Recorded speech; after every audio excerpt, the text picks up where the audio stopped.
earlier today and couldn't make it through to the final table. So, you know What? what? Why? How did that happen? I assumed you were a lock, but I was actually I was down. usual stuff, I assume. Yeah, got it in ahead and yep, unfavorable run out. So I should have that's how it already goes. predicted that, I guess. So, all right. Hey, what's going on there, Asa, in the chat? We've got our usual regulars, Nick from Yuma, visitor of all poker streams. He is the man stepping out and being the voice of the chat all stars. I think when you all grow up, you should want to be Nick from Yuma.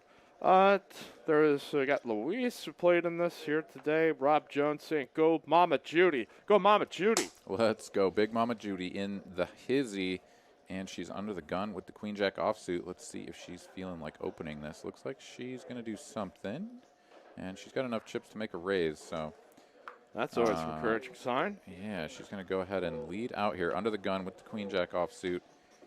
And, yeah, she's got a pretty decent-sized stack here. We'll get a look at everybody's as we go along here. Lazy Lion looks like he is potentially our chip leader as we continue through the stacks here. It looks like that is the case. So, yeah, Judy here with one of the larger stacks at the table. We're over to Dan here in the small blind. Hasn't quite scanned his cards yet, but he's thinking about playing. Ooh, yeah. And for good reason, too. Indeed. And he's just going to choose to call here with the suited big slick. That's going to bring All-Pure in from the big blind with the Queen 3 of diamonds. So Dan going to play this one slow, out of position. And we're going to get that run out specifically as All-Pure is the only one to pair up. But I think that's a situation with his stack that I think common sense would lead you to believe with most opens, is Ace-King just an automatic jam for most people here, or is this a bubble play where you might want to just survive potentially the pay jump at 6th? I mean, so the issue here is that he is the shortest stack at the table. As we've gone through there, it was clear that him with just about 12 big blinds or so was the short stack at the table. And it really, the onus is on you to make moves and become someone other than the short stack so that somebody else has to deal with that pressure. And so sitting on Ace-King there, I mean, in my mind, that is a easy jam.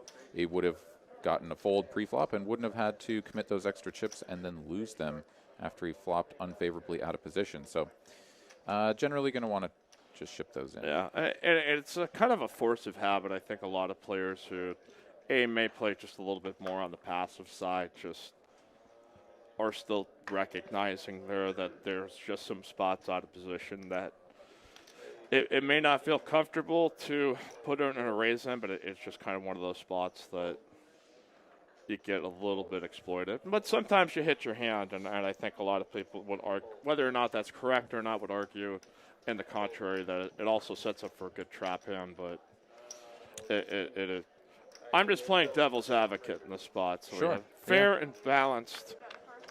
Yeah, absolutely. Fair and balanced reporting here. That's right. All right. No fair and balanced here as it's the top and bottom here for Judy against Mr. Steam Dola. Yeah, the old Choctaw nuts out of the big blind here.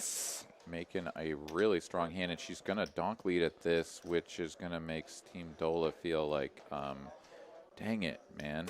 Because he had put in this very small raise here, basically a little over a min click, so 2.2x or so, with the suited ace. And I like this play because if he jams, he's only going to get called by hands that are beating him, and it looks really strong to just like open on that short stack. He just gets an unfavorable flop, when Judy's the only caller out of the big blind and she just crushes it. So it's just a tough spot for Steam Dola, but, he's got 13 bigs. He is in the big blind now, so he is going to take over that position from Dan as the shortest stack at the table, with All-Pure not too far behind, although he is sitting a little bit more comfortably up around the 19-20 big blind area. We had 47 entries into this year. First place going to be 2,550. Professor, no action from him. We've got Rick, the Rick here in the house. Dean, who's, I feel like every time I check tch.atx on Instagram, I'm seeing Dean win the free roll. So at the multiple tournament success as a raise up here, and Steam Dola. All right, facing a 10K, just going to opt to call here, Aaron. Yeah, this is a spot where he is also a little bit concerned about the strength of his opponent's hand. Would rather just go see a flop for a relatively cheap price and then perhaps do a stop and go here if it was a more favorable flop. The ace, of course, is right in Dean's wheelhouse. As we can see, he's actually flopped the queen and the 8 instead, but either way, going to be a board that Steamdola is not going to feel particularly good about, and he's likely to preserve his chips unless he does go for the check shove here. Just really doesn't have a lot of fold equity unless his opponent has a complete air ball. So, yeah, he's going to let that go. He's like, I do not want to give myself the Steam Dola Punt of the Night t-shirt that you can get on atxpoker.club. There's a lot of Steam Dola merchandise on there. But a favorite here on our stream as... All right, so we're talking about some of the rest of the payouts here. Again, we've upped this to a $170 buy-in, 7K guarantee. It's mega stack freeze out.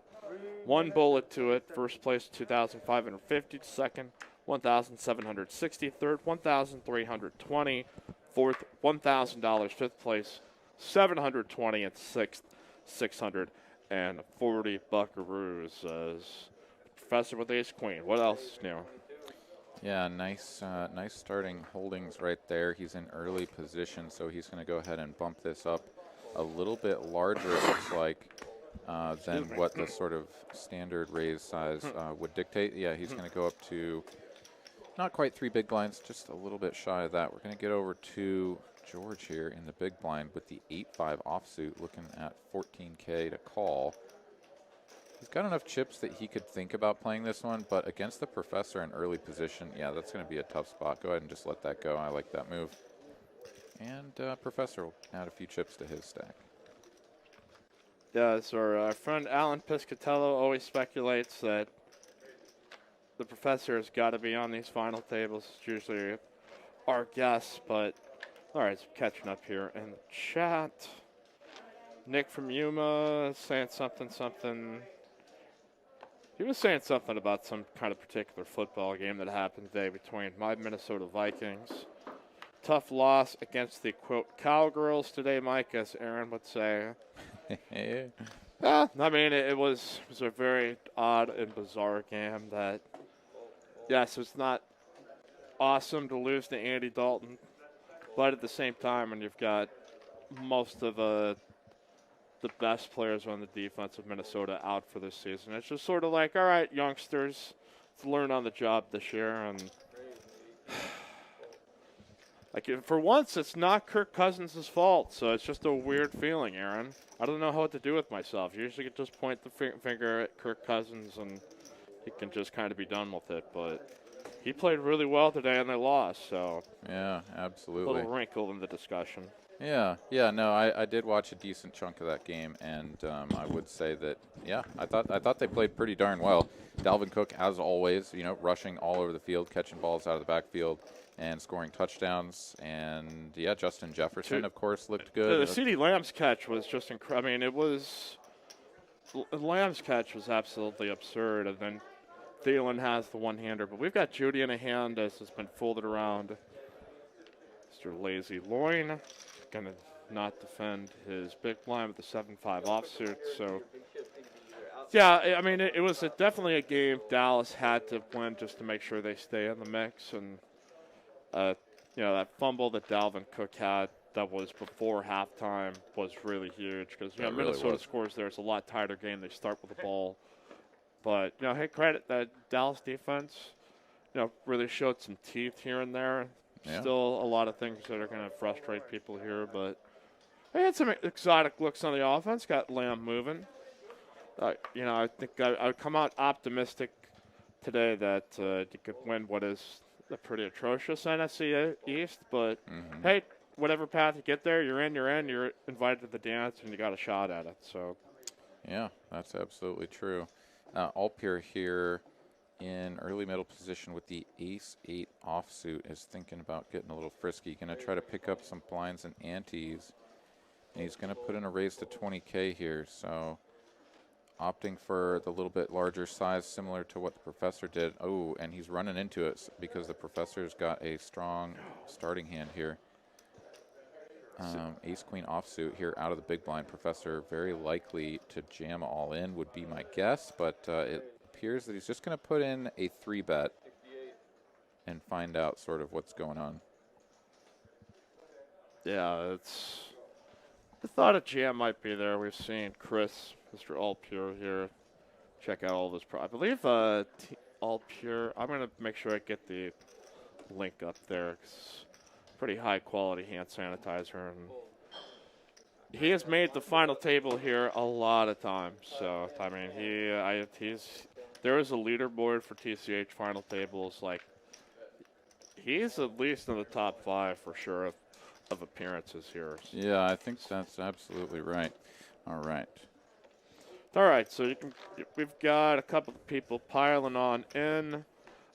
Monday's 5-5. Aaron's actually going to host that. I've got sports responsibilities, so I think I invited E. McKenzie in. So Oh, fantastic. So shed his experience on that. So I don't believe we're doing anything else beyond this week up until Sunday. So Friday, we're doing. Oh, yeah. we are. Yeah. Moving the Thursday stream to Friday, so we will be slinging cards here on TCH Live, and I will be here in the booth with you all the day after Thanksgiving. So come get some Black Friday deals right here on TCH That's Live. right. You can come into the chat and share all the best deals. Like, what are the good sites to go to? Well, Steam Dola going in here with a computer hand here in the hijack. Just as I got the first chance to take a stab at it. Let me just get it through. It's a frustrating world, though, when you got the Braunstein bomber to your left, though. And he's going to give it a lot of thought. This is tough because he still has a dealer. He has a small blind and the big blind yet to act. That he's, I don't know. We're close to the money. Rick, though, has got ace 10 suited, but bad news for Steam Dola. But we do already know an ace and a 10 have already been folded out. So yeah. he could still have some life here. Yeah, Rick is also going to let go of the ace 10. So some very interesting plays here. People playing very tight here. Yeah, early on here. So, I mean, I actually ran into this situation in the tournament down in San Antonio that I was playing this weekend where I myself called a short stacks all in with ace 7, and then that's how I lost the tournament, was that I went all in with king queen and a player with ace 7 called me. And that is actually, people might think that that's a pretty loose call or something, but honestly it does go down about as far as ace 7. Ace 10, yeah, absolutely a very good hand to be doing that with when someone has that short of a stack, because you really have to recognize that their range is going to open up a lot. So I would have liked to have seen George go all in with his ace 10, and I would have liked to see the player in the big blind make the call. But our boy Steam Dola, he's going to survive and make it through by picking up the blinds and antes there because no one wanted to tango. Yeah, I think there's another the circumstance beyond this, though, is since the money bubble exists up until 6th place, that whether or not it is right or correct, like that does tend to factor in some of the decision making that does happen in some of these spots. So in defense of some of the players there, where I think you're like 100% correct that you get into these spots where people are just going to have to move with a lot of 2-card combinations just to survive around. Like that's my short stack strategy, is basically just try to be able to get one pickup per round just to make sure that I can stay even. And yeah, I think you're right on the money there. But yeah, and it really becomes more and more challenging as the number of players at your table diminishes. So yes. One of the things that we encountered, myself in particular, leading up to getting into a bag last night, was that we're down to 6-handed. We had to play down to the final 10 players, and so you got 2 tables of 6 players. And, the blinds are just massive in comparison to the average. Something in the ballpark of like 20 to 25 big blinds average. And so, yeah, it's just, it's maddening to have to pick up those chips Yep. just to survive, because you go a couple orbits through only takes like, 15, 20 minutes off of the clock, maybe 25 minutes, and you've just gotten blasted for 5 big blinds, and that's a rough feeling. So always got to mix it up. You got to go after some spots, and you also have to try to challenge some short stacks when they jam their chips all in. You look down at a semi-premium hand. Sometimes you just got to go for it. Lazy Loin here is going to go ahead and just open rip his jacks. He says, you know what? If somebody's got something to call me with, so be it. But everybody else can just let go of their stuff. And here's Dean put in a really awkward spot with a middling average stack, but a very premium hand, and a player who covers him just going all in. Now, Lazy Loin here is hearing impaired. This is just does the American Sign Language. So I've played a lot of these tournaments with him. Really, really super nice guy. He generally likes to just make big shoves. Can we turn the volume down? Oh, I'm sorry. I can't hear now. So, all right. So we got the Jackson with Ace King. So we're getting our monitor set up as. No, okay. But as I was saying, he generally likes to just make big open rips here with some of these big hands, just because I think in some of the lower and middle stakes, you will find people who will call you pretty light in some spots and not realize, how many big blinds somebody's just jammed in with them. But happened to be in that spot there that the blind woke up with Ace King, and it does knock out a player as down to our final 8 here, Aaron.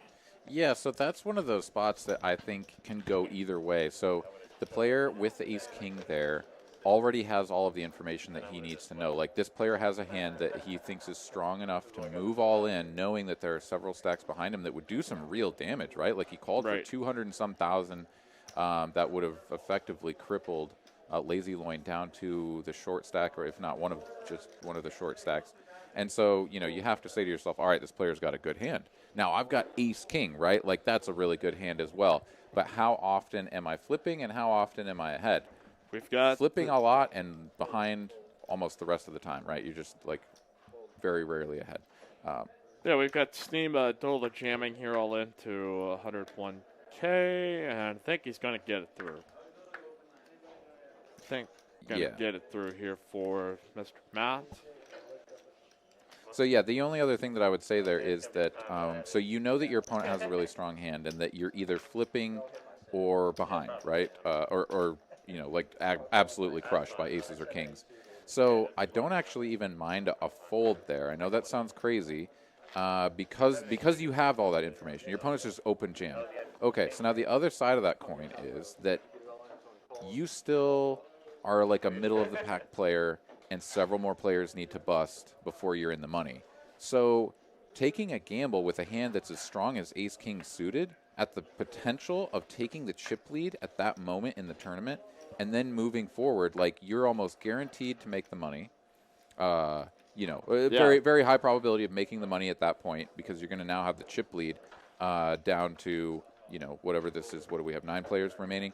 And one player is going to be crippled, right? So there's definitely something to be said there for just, like, going with it, being like, I'm probably behind, but let's go for it and see what happens. He went with that, and I like that. I think it shows heart, and honestly, that's probably what I would have done. Yeah, well. It's sometimes you get in you don't get a lot of these opportunities in tournaments where you can totally maximize your chance of winning it. And go big or go home, and sometimes it pays off, and sometimes it does not. But if it wants to be you who wants to have that opportunity, we play this tournament each and every Sunday, starting at 2 p.m. here at Texas Card House, North Austin.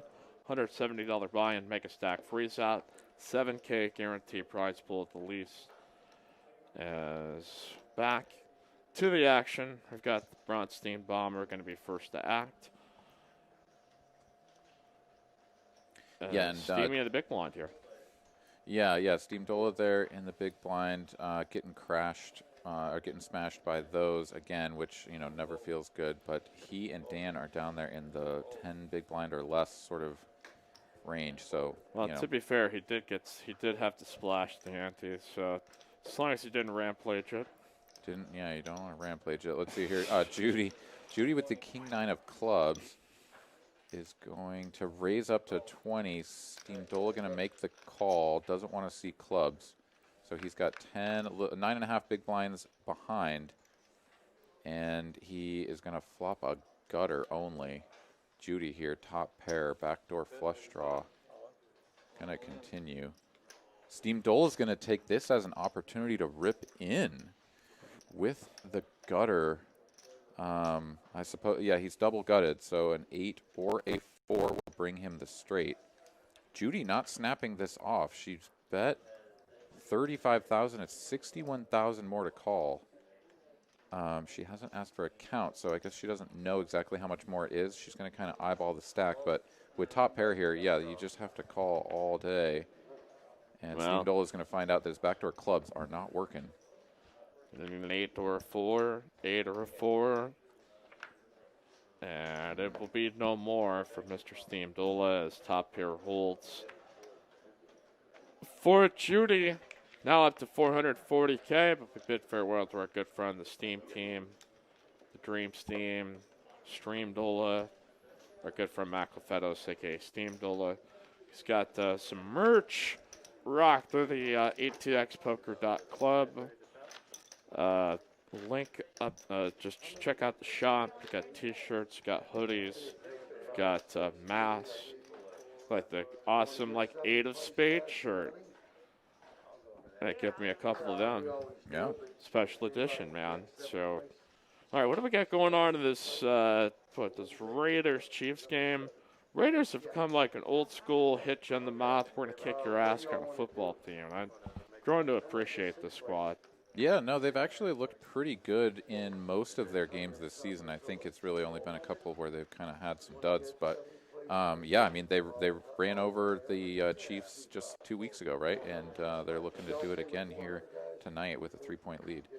Let's see, Dan here in the hijack, Jack 4, not going to do it for him. All pure, suited 10-5. Yeah, he'll pitch that one in as well. Judy, she's got the old Choctaw nuts there on the button, but she's not getting frisky with it. And Bomber just going to keep his big blind and ante, as our buddy Steam Dola there was the dead small blind position. Well, let's see what we got going on here at our Texas Card House. Also, we've seen an influx now. Now the games are shifting to 2-5, match the stack instead of 1-3. I've had a couple of nights where it seems like we've had 2 tables of that going. Yeah, absolutely. It's been great.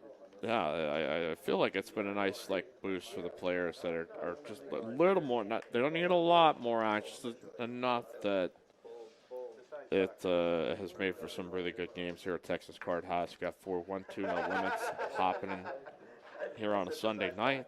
Hopping in and popping in here at TCH North Austin. So come on down, get you some. Also, if you're in the Dallas area, feel free to hop on into TCH Dallas. They are running some really spicy and really juicy 2-5 games there as well, and some larger games as well. So go on in there and check that out as well. As we've got a couple of decent hands here. Let's see here. So Dan elected just to put in the smooth call early middle position with the King-Jack offsuit. All pure limped as well with the 7s. Judy felt priced in with her weak ace, and then the Mad Bomber George here just going to go ahead and rip this bad boy in with the King 10. I love this squeeze. He says, limp, limp, limp. No, I'm going to take all these chips, and y'all are going to fold. And honestly, I think that's likely to occur unless Dan says, well, I guess I put in some chips and I don't have many more. I'm going to go ahead and get out of the way.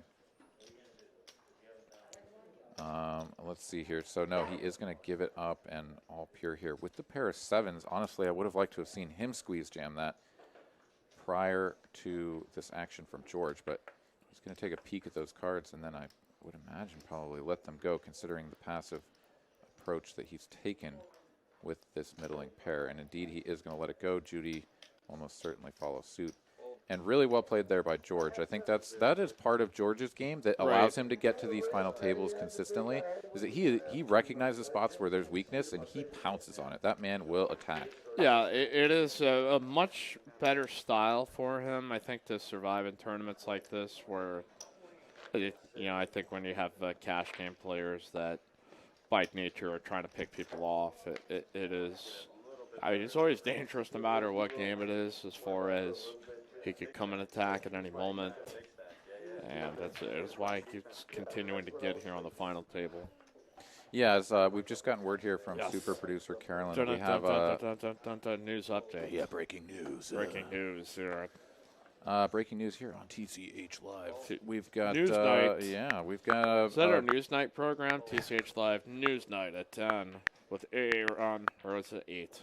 Okay, 8:25. nonetheless, we should just break the news. Yeah, so we've got actually a pretty juicy bubble payout here. So top 7 going to get paid. They have elected to pay 7th place and not just give them their money back. We've really taken off some change from the top of the payouts here and elected to give 7th place $400. So we're going to have $23.50 for first place, $15.60 for second, $13.20 for third, even $1,000 for third place, for fourth place. So all the money coming out of the top spots there. We've got $720 for fifth, $640 for sixth, and a nice even $400 for our 7th place finisher here tonight at TCH. In our 7K guarantee, we blasted past the 7K. We got up 8K in that neighborhood here in the prize pool tonight. So always a good time and a good showing here for this tournament on a regular basis. If y'all haven't played it in a while, come on down and check us out. Wow, we've got a straight here, and it looks like Lazy Loin was setting the trap here, hit his open-ender on the end, check to see if somebody would go ahead and fire at it with the backdoor diamonds and the overcard coming, but nobody taking a stab, and he's just going to pick that one up with the rivered straight. All right, we are almost 30 minutes into the program. All of you that ever come and enter our show, there's one task and there's one duty that we always appreciate you doing, and that, of course, is gracing some love to the like button. Just give a little tap skis, little tip skis. A little love here as, again, you can always contribute here to a super chat or super sticker here on the program if you want to tip the stream. Shout out. You want to get a special shout out, that's the way to do it here. So, all right, Aaron, we've got Bomber here in the cutoff. This seems like a raising spot for him. What size, Mr. George? He is going to go big and healthy up to 3.5 blinds here. Basically telling everybody in front of him, like, I didn't come to fold, so if you want to play for it all, I'm ready to go. Rick here, he's got the ace-10 suited again. And now that we know that everyone is getting paid, yeah, he feels much more emboldened to rip those chips in there. He didn't really have much time to think about that at all. He says, oh, $400 at least. Ace-10 is good enough now. And he's going to shove those chips across the line. And now Mad Bomber over here with just the jack high, 105,000. This would cripple him if he calls and loses. But he did just commit 3.5 blinds, and it's another 10.5 to call. So he is getting a pretty good price, even though he can imagine that he's going to be pretty far behind. This is George asking here for the count. Yeah, this is a spot where I would prefer with a hand like Jack 10 to open to just a couple of big blinds, just like maybe a min click or a little bit over. Yep. And then if your customer out of the big blind rips it in like this for 14 bigs, it's like, oh, well, it's 12 more to call. Like, I can just fold. But when he makes it 3.5, and now it's like, oh, crap, now it's 10.5 big blinds, and the pot's already up to 19 big blinds, like, ugh, you know? I mean, like, it's 10 to win 29 big blinds. Like, you know, you're getting a really good price here, 3 to 1, and I feel like George kind of comes from the old school style of tournament poker where it was like it's auto 3x to 4x. Again, his guys made a pot limit hold'em WSOP final table that you're 100% correct, and I think it's always like these spots of when I make a raise on late position, I'm sizing it based on what can I make it to that it makes it for an either easier decision if somebody comes over the top. Like if I just don't have that much invested in it, I have the opportunity to get away from it a lot easier. Whereas, and it's almost always upside. There's very few downsides to it. So. Yeah, well, I mean, so yeah, definitely different players will have different strategies, and I do think that it's fair what you mentioned about the, I guess, sort of the timeline, right? Like George has been around the block. This man has played poker before many of us even knew how to hold cards, and so he's got his still own. Don't.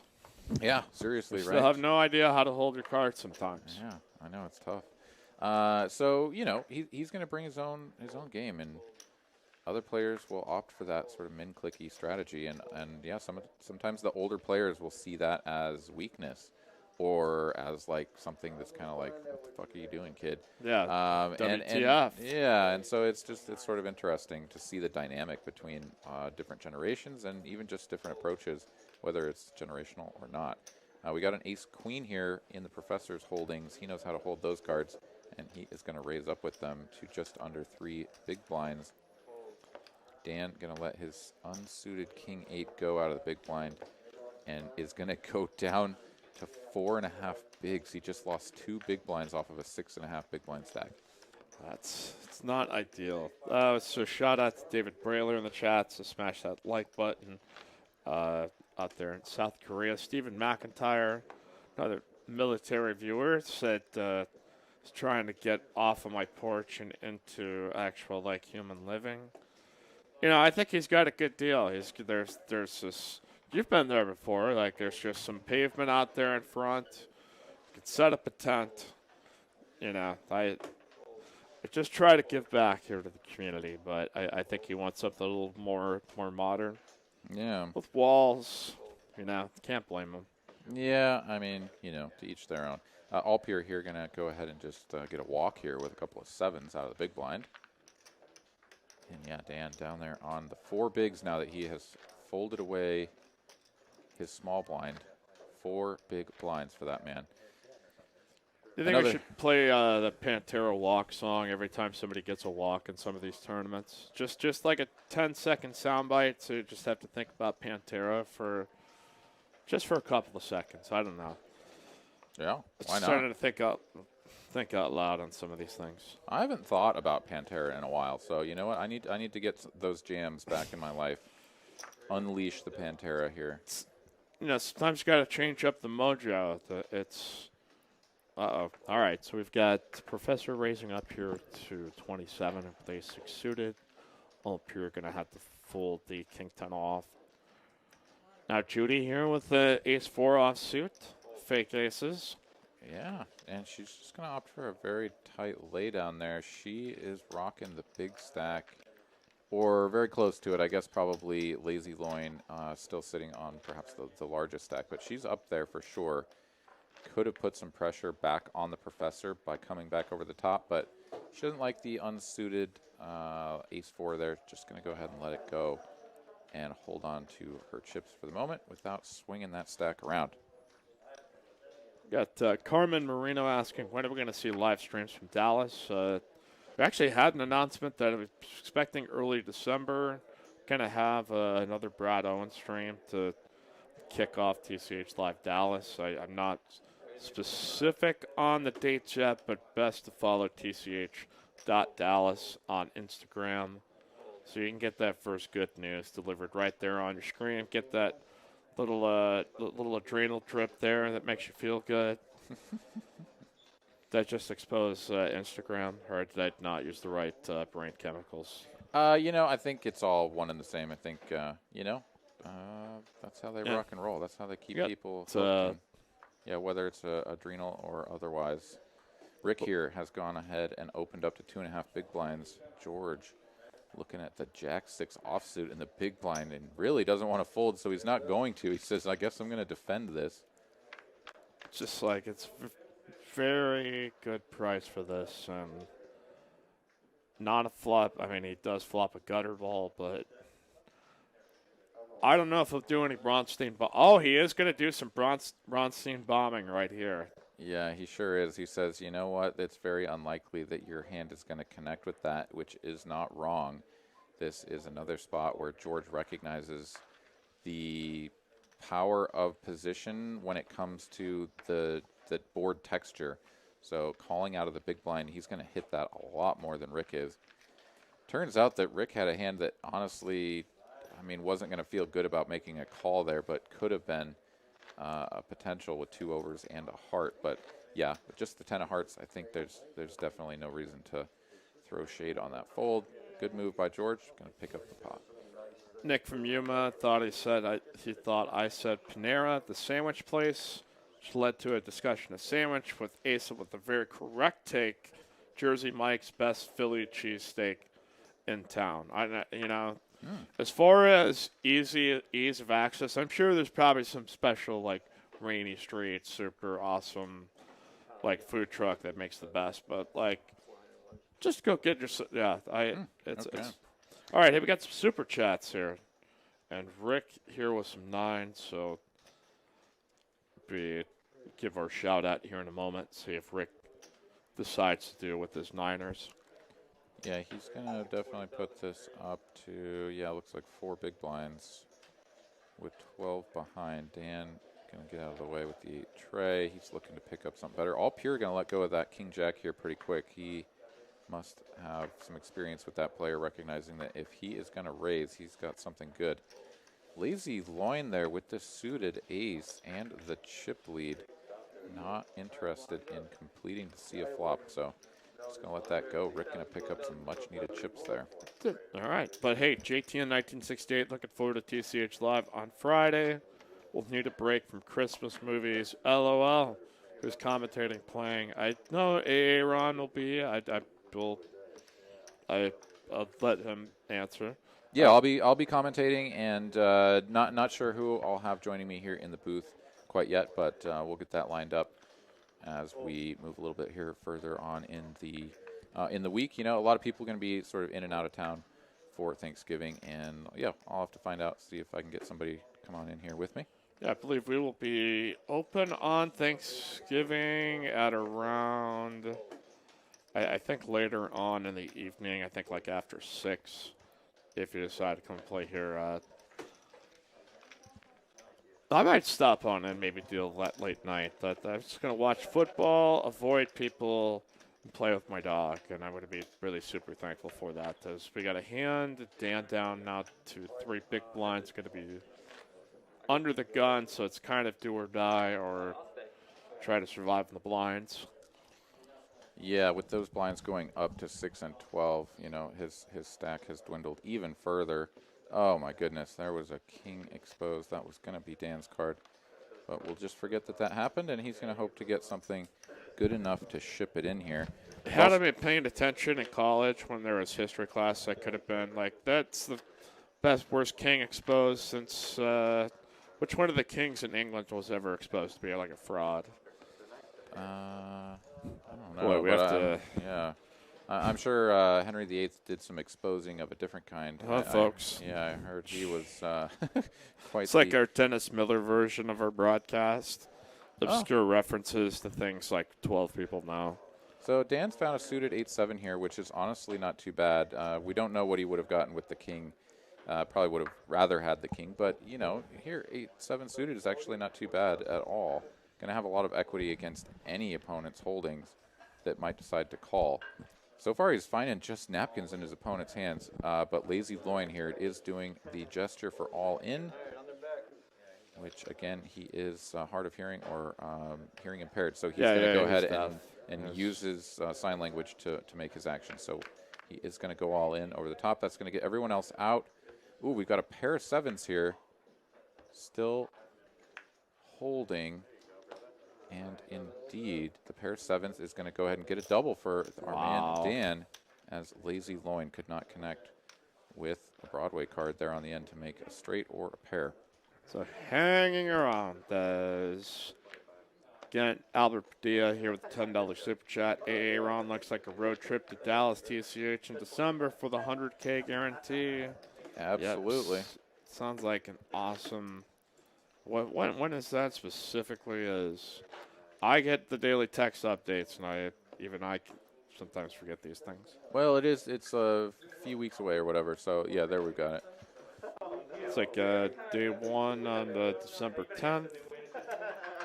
2 day 1s, day 1A, 1B, day 1C, and day 1D on the 11th, and day 1E and day 1F. They're on the 12th with day 2. On December the 13th. So, yeah, really looking forward to that. I'm sure we'll have another smashing of the guarantee. So if you are in the Dallas area looking to play yourself some tournament poker, put that on your calendar and plan on being there. Judy here is putting a couple of deuces on her calendar, and Rick is looking down at the prettiest ace king you can find. Ace king of clubs. I'm sure some people would disagree with that. Yep. But you know what? Any suited ace king is the prettiest to me. So he's going to grab his chips. He's going to rip it in there. Dan, he's going to get out of here. Steely Dan, that's how we're going to start calling him now. He's so tough. They hang around. All right. Back over to Judy. She's going to get a count, find out that it is 137,000. That's about 11 big blinds. And yeah, a pair of deuces never feels good when you have to call someone's all in.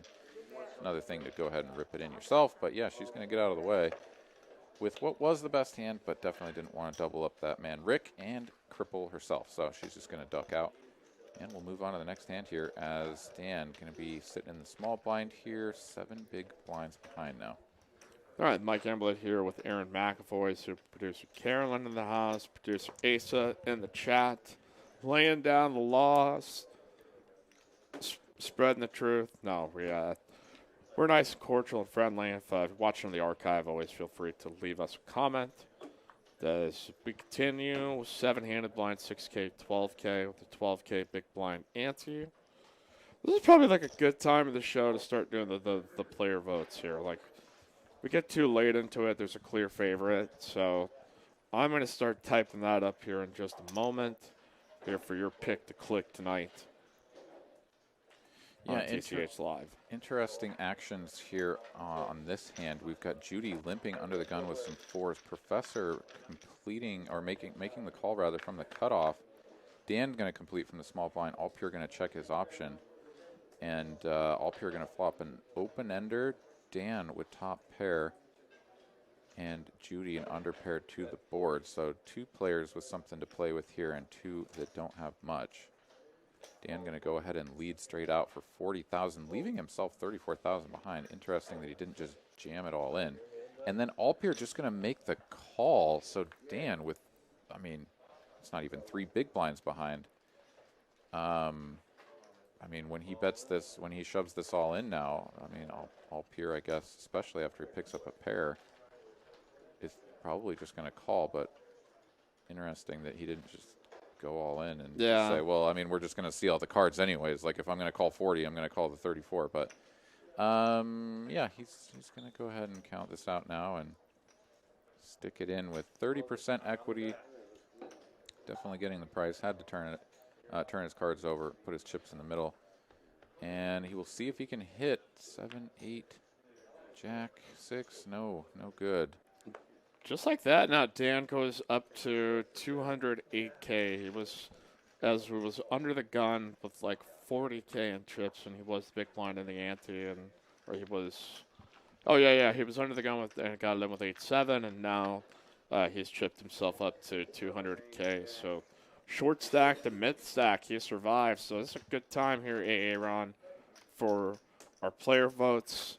Democracy and work. Who do you think is your pick to win it here tonight? Press 1 for Rick, 2 for Dan, 3 for All Pure, 4 for Judy, 5 for the Bomber, 6 for Lazy Loin, 7 for Professor.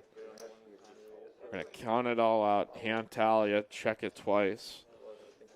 And this goes against your record here, too. Like, if you make bad TCH Live guesses here, I mean, you might get timed out on the stream, Aaron. Yeah, tough but fair. No, you'll get demoted from chat pro to chat amateur, but at least until you make some get better relegated. picks. Yeah, just like they do in Premier League soccer or drop you down to the JV league or whatever. That's right. That's Rick here. Now he's feeling spicy. He says, I got all these chips. It's time to start pushing people around. Oh no, this was a bad move because he opens the 9-7 from the cutoff. For 32,000, which is shade under 3 big blinds, and now Alpier has ripped it in for like not that much more. I mean, look at that. That's 62K to call. That is 5 big blinds, and he's sort of priced himself in here. So, this was Rick. I guess I was thought it was Dan that had opened up there. So sorry about that. Rick is going to be the person in this position, trying to figure out if 5 big blinds is worth it. He's grabbing chips, so he seems like he's feeling inclined to go for it here. And yeah, he committed enough chips to sort of price himself into this one. He's going to find out real bad news if he does put those chips forward, and he will. Alpier going to go ahead and get it all in and way ahead. See if the 2 red ladies can hold up against the 9-7 of spades. Couple of ladies. Oh, they got a straight draw for the 9-7. Some Holding outs on. crushed. Oh, no! Wow. My unfair lady. That was a grimy one there at the end there for Mr. All Pure. I don't know if he's got enough hand sanitizer to feel clean after this moment, Aaron. Yeah, I mean, it was down to 3 10s too because the 10 of hearts was not working. 3 hearts on board. Another the 10 of hearts would have given All Pure the flush. This is exactly how our big man Albert got knocked out as well. His opponent was drawing to a gutty on a 10, and it came, and he got bounced as well. So the 10 balls are coming today, coming in hot and smashing people out of the tournament. But our good man All Pure, he's going to go ahead and finish with some money in his pocket because you know what? He's not going home empty-handed. It's like a Vegas nightclub right now. A lot of 10s just popping here. So, all right, we've got Lazy Loin under the gun with the 9-7 offsuit. Again, posted the payouts there. 47 entries. Prize pool 7,990. First 2,350 tonight. There's a lot of votes on here. So we'll still keep tallying here. Oh yeah, Nick from Yuma already lost. He picked All Pure, so he's toast. With Chat Amateur in the house. Oh, okay. Welcome to relegation here, Nick from Yuma. Wow, they're just. I'm not mad. I'm disappointed. That's all. It's just. All right, it looks but like we'll still allow you to vote later, though. So. Yeah, maybe you can redeem yourself with a better pick. As George here, he's got the goods. He's got the Ace King of Hearts, going to raise to 99,000. And Judy, who had limped her small blind there, going to go ahead and have to get out of the way. And George going to go ahead and just pick up a blind as we move forward here on TCH Live Sunday. Yes. All right, what else do we have going on? We have somehow made it to Thanksgiving, so we're kind of having that week. So if you're coming on in or hanging back in town, you're like, wait a second, I got all this free time here. Well, Tuesdays and Wednesdays, we've got our quad jackpots on quad deuces for Tuesday, quad threes for Wednesday, along with our progressive savings. If you play up to 10 hours, that's 40% off. If you play up to 7 hours, it's 30% off. If you play 5 hours or more, it's 20% off your hourly rate here at Cash Game. At Texas Card House in Austin, tell them Mikey sent you. Mikey and Aaron brought me here to their fine poker establishment. If you say it like that, I don't know if we can give you a hat or a shirt. Probably just like, a high five. Yeah. Or maybe a fist bump. Great reference to the show, my friend. Yeah. As this is interesting. Both players flopping top pair here. Lazy Loin with the better kicker and a backdoor flush draw. George has gone ahead and led out here after Lazy Loin checked his option out of the big blind. So bet of 14 and a call. 6 of diamonds here. Probably not a card that George is feeling too good about. So yeah, quickly checks behind, or checks. Lazy Loin going to check behind, and a 9 on the end. Going to give Lazy Loin 2 pairs. Check, check again. Both players sort of a little bit worried about the diamonds or the 7. Yeah, they kind of have trapped into each other. I mean, George can call off a lot of bluffs sometimes in that spot just because there might be some 10s that he might be chopping with to a degree. But, yeah, I think neither player felt too comfortable in trying to make a specific move to target anything there. Let's see. People still talking about them Dallas Cowboys. They need a little mood boost, so kind of in that, like, Vikings should kind of tank and stay in the top 10 of the draft and go turn it around next year. But, the thing I found out, Aaron, is people that play on football teams, they want to win, like, every game. They don't care if their team gets a higher draft position. It's a weird dynamic, though. Well, I think some players probably do, right? Like, I imagine that there is, like, a player out there, like, for example, let's say that there was a running back for a team like the Jets, and they might have wanted their team to, like, really improve. Like, all right, we actually need some serious talent and everything here, and then it just didn't happen, right? Like, No, so like it's like, okay, maybe we can tank for a little while or just a something, little but bit. like, but we got to make some things happen, and if it doesn't, then then the players that want to win are really going to get sort of chapped. Yeah. So they got. I don't know if that was really the dynamic that occurred there, but you never know. Yeah, the great Le'Veon Bell saga. I think that there are so many different things. You just say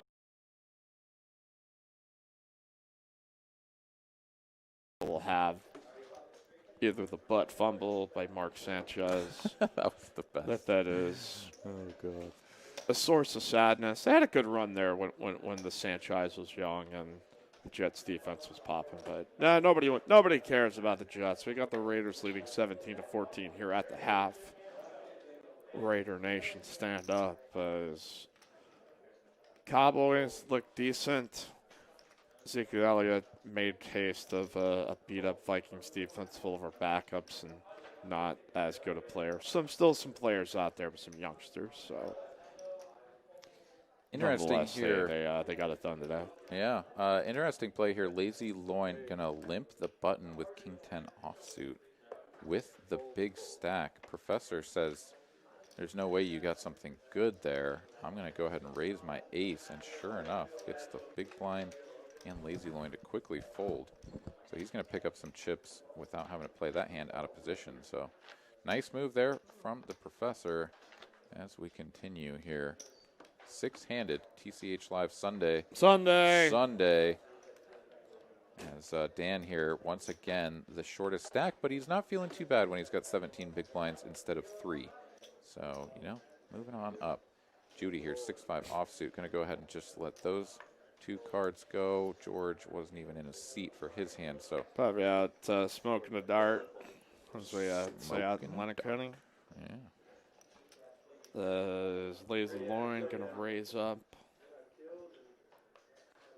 Excuse me, the Professor going to raise up here to 31K here with blinds to 6K, 12K. Lucas Vance with a good comment here, and I will get to that because I'm glad he brought this up. Sorry, we got the Rick. Looks like he put in a 3-bet because I saw some 25K chips get splashed in there. Right, you are, Ken. We've got a raise up to 110,000. He must have the goods. We haven't seen Rick get splashy so far tonight. Back over to the Professor, who's just going to show the ace and let it go. And Rick had a couple of 10s, yeah, so we'll get a look at those. As he got the jam in. So Lucas Vance, dude talking, how about the move in fantasy football to play Taysom Hill at tight end this week? That did happen where I was like, oh, Taysom Hill can qualify in some formats as a tight end. And, yeah, started him this week, and he had like 22. He had a really good for a quarterback, exceptional point output at 24 points. 24 in my tight end PPR. spot for this guy. So I don't know how that was allowed to be able to work, but hey, if you get it, I'm going to take advantage of it. Yeah, I also took advantage of that. So picked up Yes! Taysom Hill Good and job. played him, got 24 points, which is probably about as much as I've gotten out of the tight end position all season. So yeah, really happy to have that output in that position. I've got a 21-point lead over my opponent this week, and if I win, I clinch a playoff spot. So that's pretty exciting. Going to double check this here as we go. The Bomber with a raise up under the Gunman race. Probably listen. So let's size down a smidge. Got a call out of the big blind by Judy here with King 9 off suit off to our flop, as this has got everybody all over this. Is open ender for Judy. Bomber here with top pair and a gutter ball. See if we can get some chips here in the middle. Yeah, Judy gonna check. This is a spot where George could bet small or just check it back.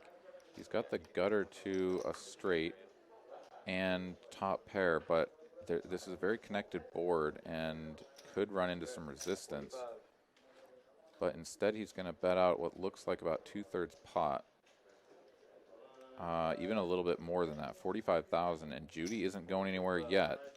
So she's going to put in the call here, going to look to hit her straight. That's not going to be it. So that is going to give trips to George. Mad Bomber here. Judy going to check it over. Now, yeah, he should definitely be sizing up, probably just shipping all of the chips in for a pot-sized bet. Get to that point. I would be surprised if he would take the risk to check back here and just. He could feel like he could get looked up here too if he does jam, but I think he could go for just like above half size pot. 'Cause I think it's hard to predict what George is going to do. 'Cause sometimes I don't even think George knows.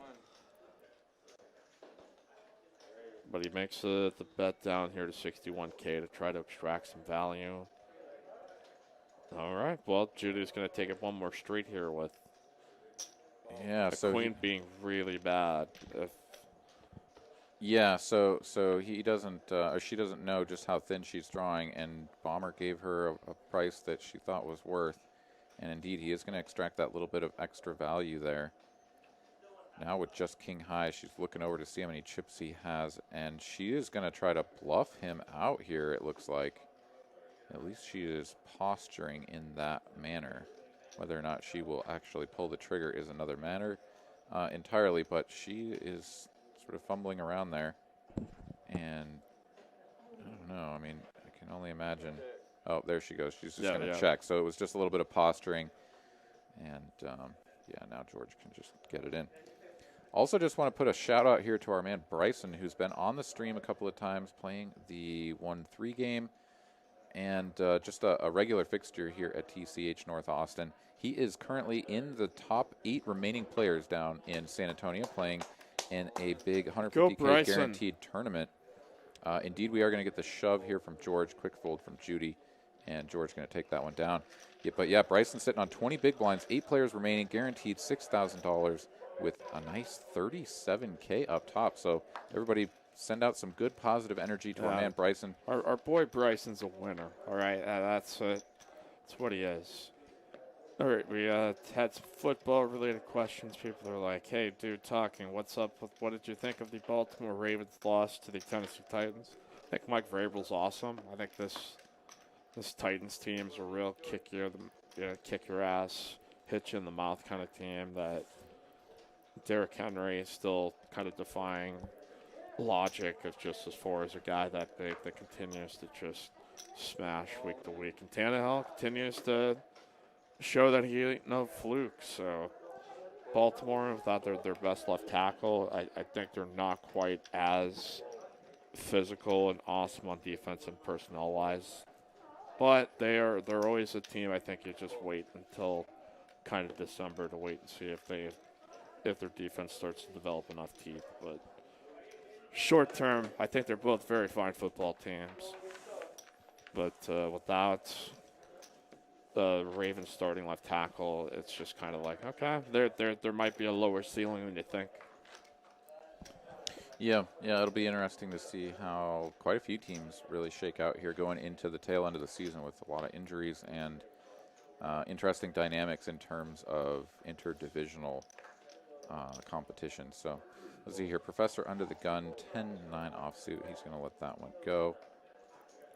Rick now sitting on a pretty decent stack there in the hijack. Going to fold 2 unknown cards. Judy with an ace and about maybe 15 big blinds. She's reaching for chips. It looks like this might just be a small raise. And is this 37,000? Okay, so she is committing a decent chunk of her stack there.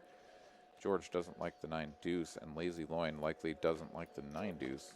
And indeed, Judy will pick up the blinds and antes. As we continue here on TCH Live, if you're seeing us here for the first time, make sure to click subscribe. Hey, we reached 13K. We passed another 1,000, so all right, 13,000 subscribers. Let's continue to get the good word out. If you want to follow us on social media, tch.atx. also our Austin account, and at Texas Card House on Twitter. As all right, Mike Aaron, you pop it on into the chat if you want to toss in a super sticker or super chat, tip the stream. Greatly appreciate that. As if you want a special shout out, our chat has grown, I think, to a point that it's like there's always some really good takes I want to pop back to, but we get kind of lost in the mix of like, hey, we do actually have a poker game happening here, Aaron.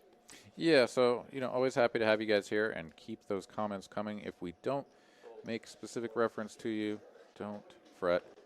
We'll try to get back to you. If we don't, then you know what? Just keep on chatting amongst yourselves and have a good time. So that's the name of the game here at TCH Austin. Playing games, having fun, and enjoying life. So we'll continue here. 6 players remaining, looking for that top prize of $2,350 yet to be won. As Rick here going to be in the big blind. Dan under the gun with one of the shorter stacks here. Let's see if he can find something to work with. Lucas Vance says, don't sleep on the Colts either. Good one over Rodgers in the back this week. Yeah, I don't think anybody's sleeping on them. It's just Phil Rivers never totally inspires some confidence, but you got mad respect for what the guy does do well. So it's wide open, man, but it just looks like Steelers, Chiefs, and everybody else is. And the Chiefs are proving, hey, there might be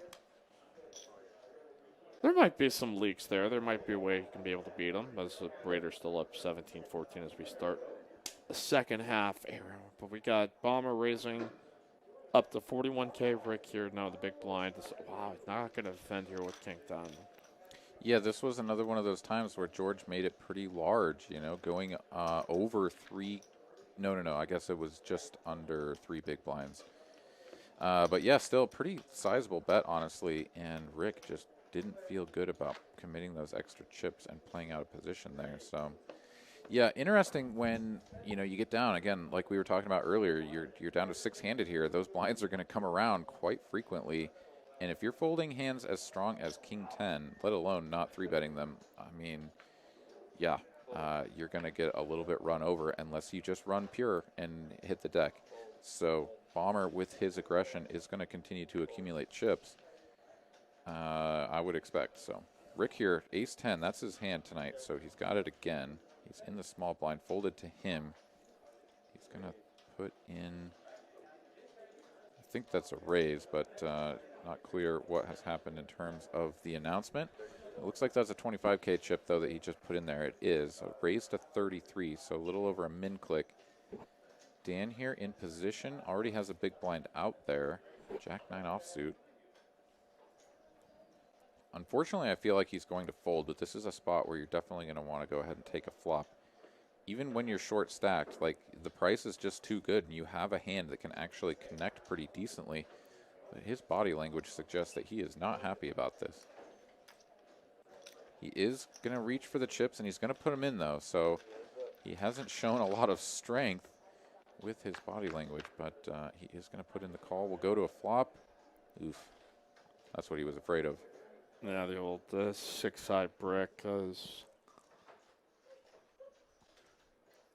Yeah, Rick going to eye up his stack and then continue his story, which you can feel pretty comfortable with because, what is his opponent going to actually call with there that hits that board? So, sure enough, puts out a little bet, and he picks it up. Alan Piscatella says, poor Mike lost the Cowboys. Yeah, it's whatever. That's Minnesota doesn't need to make the playoffs this year. I wasn't aiming for. How about Michigan with a clutch win over Rutgers? The sad state of Michigan football that have to go into overtime as Ohio State continues to crush each and every. They have played a pretty tight game against it. There are some decent college football games. I know Ron is trying to bank one. Feels like poker is kind of back, even with all that's going on. That the mass restrictions, I think, have kept. By all accounts, I don't encounter anybody mentioning that they've gotten any of that disease stuff thing that's wrong. You guys know what I'm talking about, right? Yeah, there's something like that happening. Yeah, I see it. It's on the news every once in a while. Yeah, let's see the professor here. He's got Queen Jack going to open up, and nobody has anything to play, so he's just going to take that one down. But yeah, no, I mean, I'm really enjoying seeing the poker scene coming back. The tournament scene, that is, of course, the card rooms here in Texas have been doing a great job of keeping everybody safe and healthy and happy, keeping the games rolling. But yeah, seeing these tournaments coming along and getting back in full swing, getting some big guarantees and some really nice prize pools is pretty fantastic stuff. So really happy about all of that. I'm going to take a quick look back at our buddy Bryson. Still 8 players remaining in that tournament. Oh. Getting occasional updates from the man as he continues there, with the last update being that he's sitting on 20 big blinds and once again guaranteed 6K. So really nice run for our man Bryson there as we continue here on TCH Live. Yeah, that tournament is being Yeah. It'll be recorded somewhere. for posterity. Sure. And we will have an opportunity to go back and check that out later, which I'm looking forward to. Yes. Don, John, WMWBV, go Hawkeyes. That's right. Go crush some Penn State up here this past weekend. It's a good, refreshing weekend to just kind of stick myself and watch some college football, watch some pro football, and just get ready for a good stretch of stuff ahead. We got Rick and the hijack here with Jack 10 off suit. And going to pop it up. Blinds to 8,000, 16,000. Shout out to Greg here in the chat as well. Talking about celebrities with tattoos. Or dealers, excuse me, here with tattoos. But we got Judy, who I don't know if she has a tattoo, but she's got pocket queens. Yeah, no sleeves, but she might have a few others elsewhere. Lazy Loin going to get out of the way. This is going to get back to Rick, who is going to ask for a count. He's going to find out that it is not quite 10 big blinds, maybe more around 8 big blinds. But, yeah, I don't know. That's going to be a pretty tough one. I expect that he's going to find the fold button here. And given the fact that Judy has queens, that is going to be the best thing for him in terms of equity. But we'll see. Rick might just get sticky. Sticky Ricky is. Sticky Ricky. I think he had that name when he was growing up as a kid. It sounds kind of mean. Well, I guess it depends on how much of the glue he was eating / playing with or whatever. You know, I mean, he might have just been I never Sticky understood Ricky. that. I didn't get the glue thing. I think I maybe only knew of one kid in my school that, in my younger years, would do the eat glue thing. Elmer's, preferably. Like I just. Well, it was the sticks, right? Like the sticks had that extra smell or something. Apparently, there may be a scent to it. Yeah. I didn't think we would ever just go down the rabbit hole of eating and sniffing glue.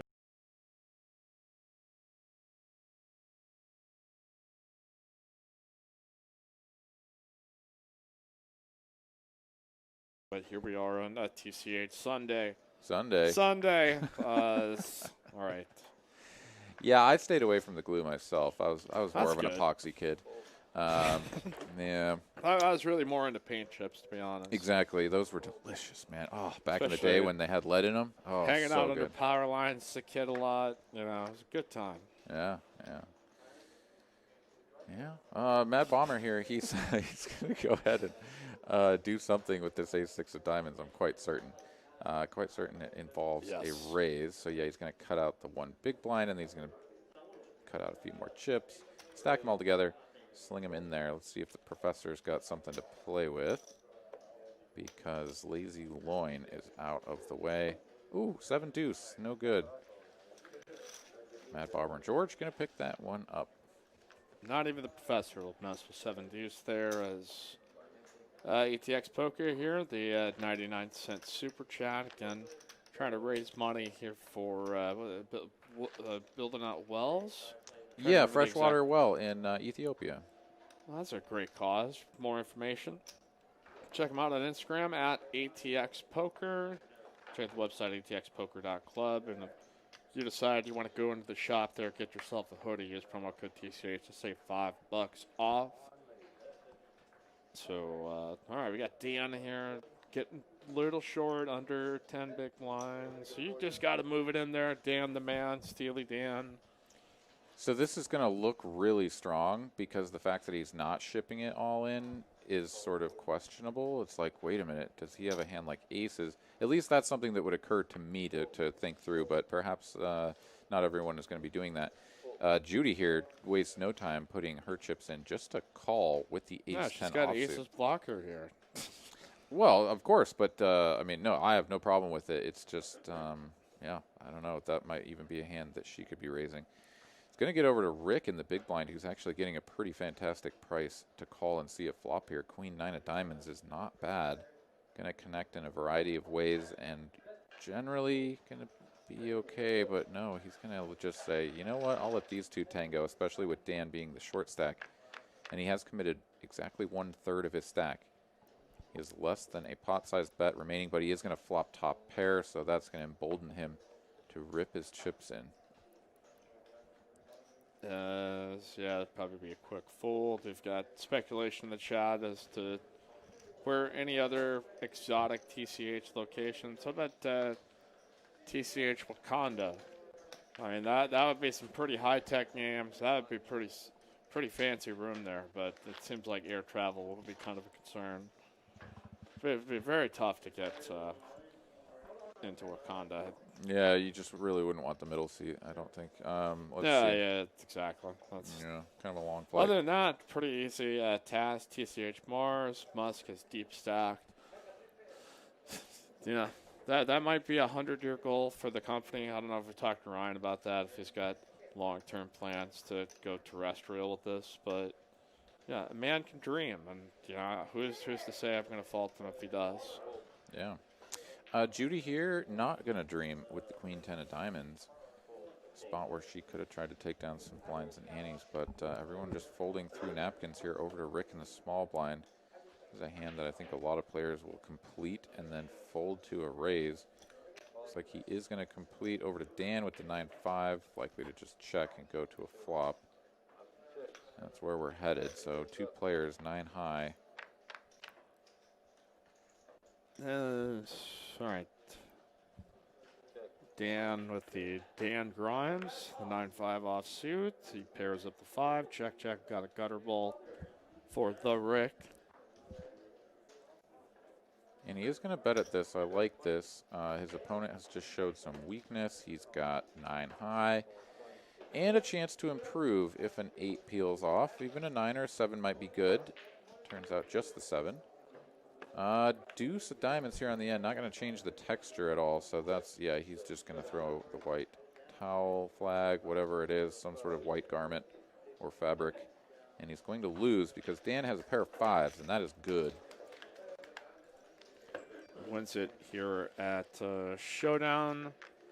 I think that the immediate answer to, if you were to be like, if you ever had a TCH in Oklahoma or Colorado, it's like, it would probably be subject to that state's gaming laws. So I think that's why it's been kind of more seamless here within the state, that there's not a ton, I think, that you have to go through over regulatory oversight as far as with gaming commissions and things like that, that differ so much from state to state. So I think that if that was to ever just say theoretically possible in a couple of years or something like that, that would be my common sense answer to this. But we've got to jam all in. Lazy Loin, not for common sense, just says, let's do some power poker. I got more chips than you. Feel my wrath. Yeah, nobody has anything to tango with him, so he's going to get that one through. But yeah, this man has shown that he is not afraid to just rip the chips in there when he gets this is a pretty moderate strength hand. Just the pair of 8s. Obviously, it's good 6-handed, but yeah, shoving that under the gun. Yeah, I mean, somebody calls you, they might have you beat, but he's not afraid. It's like Eminem back in 2016. All right, C. Anderson here with the 99-cent super chat. Smiley sunglasses. Heck yes. Bill Houston, Vikings need old purple people eaters back. Ellis Page, Marshall Larson. Well, they signed Michael Pierce, and then he was going to be their big defensive tackle to play up front, and then he sat out for the preseason request. Like he just said, okay, then Daniil Hunter doesn't play this year, so like it pretty much just comes down to that for me. That caps how good I think they could be. But thank you for the $5 super chat. We got the professor with yet again Ace Queen. It's like the 12th time he's at Ace Queen tonight. Yeah, maybe even the 13th or 14th, but Maybe you know, who's 17th? counting? Yeah. Yeah, I think we're getting into that territory. Yeah, so he's going to take that one down. We are just moving some blinds around here at this point. No one getting super short stacked quite yet. I think Judy is our short stack at the moment, if I'm not mistaken, and she's sitting on the button just past through the blinds. So She really shouldn't be sitting on it. I think she should leave it out there on the table. well, you know, sometimes you try to Just get a incubate little the good button. luck. Yeah. See if you can spawn a little bit of luck out of that thing. Professor here under the gun, not going to do anything with the 9-7. Rick, same, sees 10-8. Dan here, King 9 offsuit. The cutoff, not worthy of a raise. 6-handed. Over to George in the small blind, 5-3 offsuit. This is a hand that, God, I mean, honestly, this qualifies as a walk-in hand for your opponent. Just kind of let it go. But if you are going to play it, you need to raise it. Oh, he says call. Okay. Well, there you go. Go ahead and limp the old 5 high. Lazy loin, though, says, yeah, ace deuce. I'll just check it back. Take a flop in position. Ooh. Ooh. All right, spicy kind of. Yeah, I mean, that gives Bomber decent equity, and honestly, probably not going to feel too terribly bad about going ahead and putting out a bet here, see if he can get his opponent to fold any two cards that would have some real equity against, you know, just 5 high. So sure enough, he's going to bet 26K, and that's going to take it down. I like that move. Oh, he bet 50,000. My goodness. Okay, that was nearly pot-sized wager, or over pot. Fun. Hell versus. How many more loses does Harbaugh get at Michigan? I think he meant losses. Before he's on the seat for not beating Ohio State. Yeah, that's a tough thing. Like, you're an alumni and you're one of the best players that I've ever played in that school. Like, you're going to get a little bit longer leash. But, yeah, this has not worked out. But, you know, it's people that think you can just fire the coach. Like, it's like you've got to get people within your booster club to be able to absorb some of the financial losses. So I just don't come from the school of fire his ass when it comes to the coaching decisions all the time. But that's me being a coach apologist. Yeah, I think we should actually just light them on fire and you know, have a ritual sacrifice. Burn them at the stake. Yeah. Witches. Yeah. Exactly. You really That's you have to exercise the demons. You know, That's right. When your coach is Yeah, terrible, that's you gotta barbecue. Let's see here. We've got ourselves some limps. As Judy gonna limp there in the cutoff. Mad Bomber George gonna follow suit. Interesting, very interesting play here on the button with the King Queen of clubs. Professor in the big blind checks. We go 3 ways to a flop. 8-8-4. Judy with the best of it, just ace high. She seems interested in leading to find out where Punch she's and at. Judy. She's got the gavel. She dabbles as Judge Judy from time to time when she's not. And she's really having a better day than Broncos wide receiver Jerry Judy, who only got 3 catches for 37 yards. So yeah, she's started doing, I think, slightly better. Yeah. So she's won at least 4 pots, so she's got more receptions. So it's a good day to be a Judy. Yeah, a better day for our Judy, indeed. As, we're going to go ahead and continue here. Blind's going to go up here in a few minutes, and then the pressure will really be put on as we are going to have sizable increase to 20,000. That's going to make all of these middling stacks that are sitting around 200K like Dan start to feel the pressure ever more. That's folds. We got Bomber here with the 8-5. Not feeling too spicy yet. Those Lazy Lauren has played go big or go home poker as he tends to. Jam with jacks. Just under a double up as he got in a big all-in with the Dean's ace-king and has been sitting on a pretty big stack here. So Professor calls game with the Choctaw nuts, jack deuce off suit. They both flop gutter balls, both terrible draws, but nonetheless, each have a crack at it potentially. As we got a check here on the flop as we await our turn card. 7 of clubs. Doesn't affect either.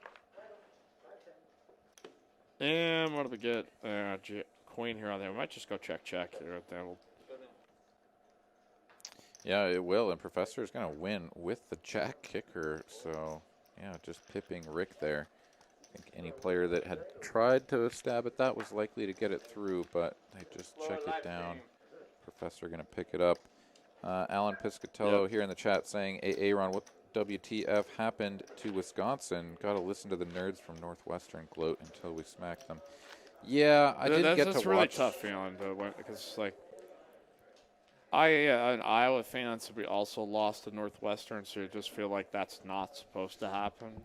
Yeah, but it's a very tough feeling. But I mean, they've been trying for a number of years, and I think Wisconsin's biggest problem is they've had these gaps where they've had to sit out for COVID, and I just feel like that has to be tough at the collegiate level if you're either not getting a chance to practice or not getting some of that game experience that you can come out and just not have it there for a week. So that's kind of college football in a nutshell for me.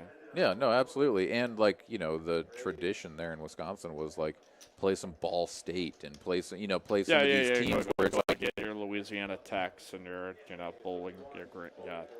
You go out there, you run someone over by, like, 70 points and get your offense all clicking and operating together. And you work out the kinks of, like, oh, wait, like, that play shouldn't have worked. Like, it's not going to work against the real team. Here, Ron.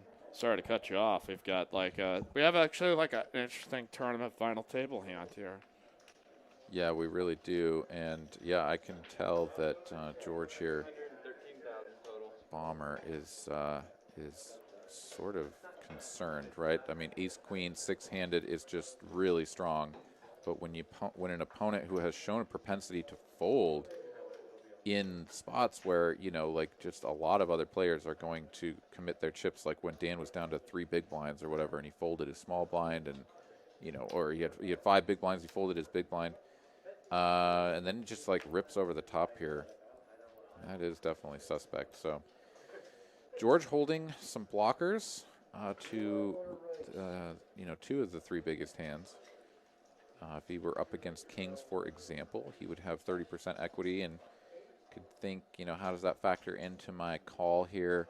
200K into a pot of 500, still not great odds, but, reasonable. I don't know. I think he's going to find a fold here, honestly. I think that he's going to find a good fold. That's good instincts there by the Bomber. Yeah. Recognizing that his opponent just has to have one of the tippy top of his range type hands in order to shove his chips in there, voluntarily commit himself to the potential of going out the door in 6th place. So George not going to bite. And we're going to move on here as some more chips have moved around. And we're going to have a dealer change, or perhaps just a deck change. I think it's just our boy Jordan there in the box. One of the quickest in the games. You see him here quite a bit on the live streams. He is out there pitching it, getting it out there with some speed. So unfortunately, that does not mean we have a tournament bomb pot, though, as I think we've just gotten accustomed to deck change, dealer change. I think people will find any reason to have a bomb pot here, Like that guy scratched his nose. Time for a bomb pot. Where's that bomb pot button? It's and bless you, and nobody will ever want to stop you from being a part of the action. I have seen it kind of grow in such ways that it's like people love bomb pots here, especially double board at Texas Card House. Yeah, absolutely. As we got the Bronstein Bomber under the gun with the King Jack suited. Lines again continuing 8K, 16K. And I'm going to go ahead and really size up. I think it's going to be at least like 40. No, 56.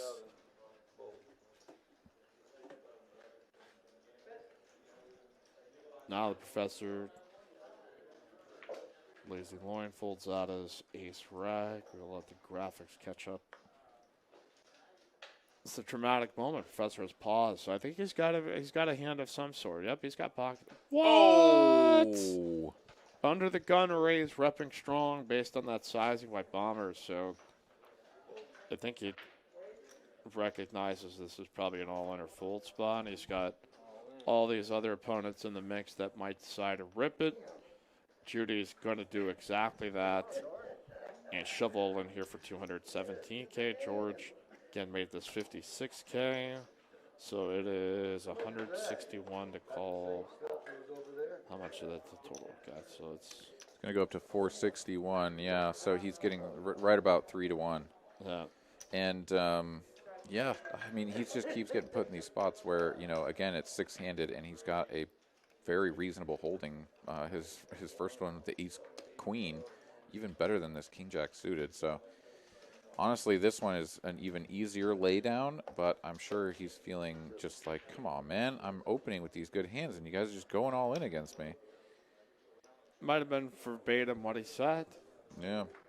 Yeah, and I'm sure he would have felt a lot better had the professor ripped it in and then had Judy do this over the top. Then he could just feel like, oh, I can just get out of the way. But the fact that this is just he and one other player, all of the decision on him. He is cutting out chips. I'm sure he's going to do the same sort of operation that he did previously, sort of cut it out, see exactly how bad it would be when he loses or if he loses, and then we'll find the fold button. That's my hot take. V was asking, was it the correct decision? We'll know if we get to see a flop. If we see a flop and see that tens wouldn't have held up, then we can obviously say it's a great decision. But yeah, well, no, I don't know about being that. results oriented here. We just wait for it and then. No, I kid. We kid, of course. But that hey, Aaron, Tournament Pro, Aaron's Corner here on TCH Live. And just the tip. Pocket tens there for the professor there, Aaron. Let's go to a breakdown. Yeah, I'm going to go ahead and I'm going to lose my tournament, as I've done many times before with pocket tens, by shipping the chips in there and hoping for the best. Damn those pocket tens. Yeah, no, they are pretty gross. They're because, the devil. Yeah, I mean, actually, so in the tournament down in San Antonio, little shout out to our man, Big Daddy Chaz, sat down at my table for one hand because he had pocket tens, ran him into pocket jacks, and he headed out the door on the very first hand of day 2. So tough break for my man, Big Daddy Chaz, but just, you know, a little camaraderie here because I wasn't far behind him. About 8 minutes later, I was headed out the door as well. So picking up a min cash myself. Tournament poker in a nutshell, huh? Yeah, we're representing. But, yeah, I do think the tens are just a little too strong. Big Daddy Chaz felt the same. Yeah, just got to go with them. Hey, Ethan, that lady from Thursday was fun. That's going to be Caitlin's new nickname, that lady from Thursday. Yes, indeed, that lady from Thursday. So such a good bullpen of talkers, says he. Yeah, we've got a good collection of folks here that step on this. We got the Bomber pushing in here with the Choctaw Nuts here. Maybe he's watching the show and he's like, hey, there you go. Shoves it in with the Jack Deuce. He gets Judy to fold out an ace-8, and George going to recollect some chips here. Yeah, that's man, these spots, we keep seeing them, right? And this sort of goes to show the natural tendencies of different players, right? A player like Judy here, she sees the ace-8, and she sees a hand that isn't very good. Other players will look down at that and be like, oh, this is a fantastic hand. Yeah. 6 ways, especially when it folds around to the blinds, and will feel much more inclined to commit chips. But yeah, we've seen here time and again on TCH Live here these final tables that you get a pretty wide spectrum of players. Some of them a little bit more on the tighter side, and some who are a little bit more willing to mix it up. Judy here now on the button. Queen 10 is a hand she can open for sure. 20K big blind. Those blinds did go up here, and ooh, George. Oh, she just flat calls. Yeah, just limped. Yeah, can't win the pot pre-flop if you don't raise. So she's gonna limp. George is gonna rip the ace jack. Lazy loin. He's gonna pitch his 9 high into the muck, and Judy will almost assuredly follow suit. She will. George picks up yet another pot and moves up to just shy of 400,000. Just taking them down without showdown, and that moves them here to second chips. Now these players all 20 big blinds or less, so blinds 10K, 20K. This should be kind of start push and shove time, I think, for a lot of these players, where that's going to be kind of more the natural move. But yeah, Aaron, we've seen this many a times here. I don't know if we'll see it with this specific group, but we have plenty of players ready to probably start moving in now.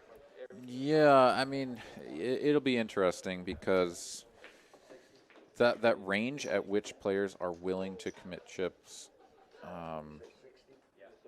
Yeah, I mean, like, here we go. We've got Dan, right? He's going to make it 3 big blinds with the ace jack rather than just push them all forward, you know? Like, he's always giving himself an opportunity to fold and not maximizing his fold equity.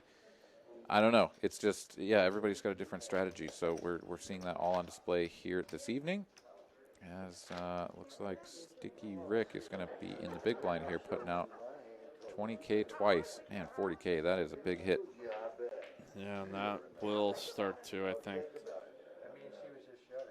whittle down some of these players' stacks. But JTN with the super chat here says, I have Aaron's nickname. Mikey is dude talking. Aaron is other dude talking. Hey, I don't know. I put a little respect on Aaron's name here, man. That's I love how it's I have Aaron's nickname, and it's something other than yeah. His nickname. As we've got an all in here from Lazy Loin. I love this move. He just open jams onto Rick in the big blind, who, yeah, is just almost always going to have a hand that ace-6 is ahead of, or that it's just, you know, going to not realize any of its equity by seeing a flop at all. And Lazy Loin going to pick that one up, adds 50K to his stack.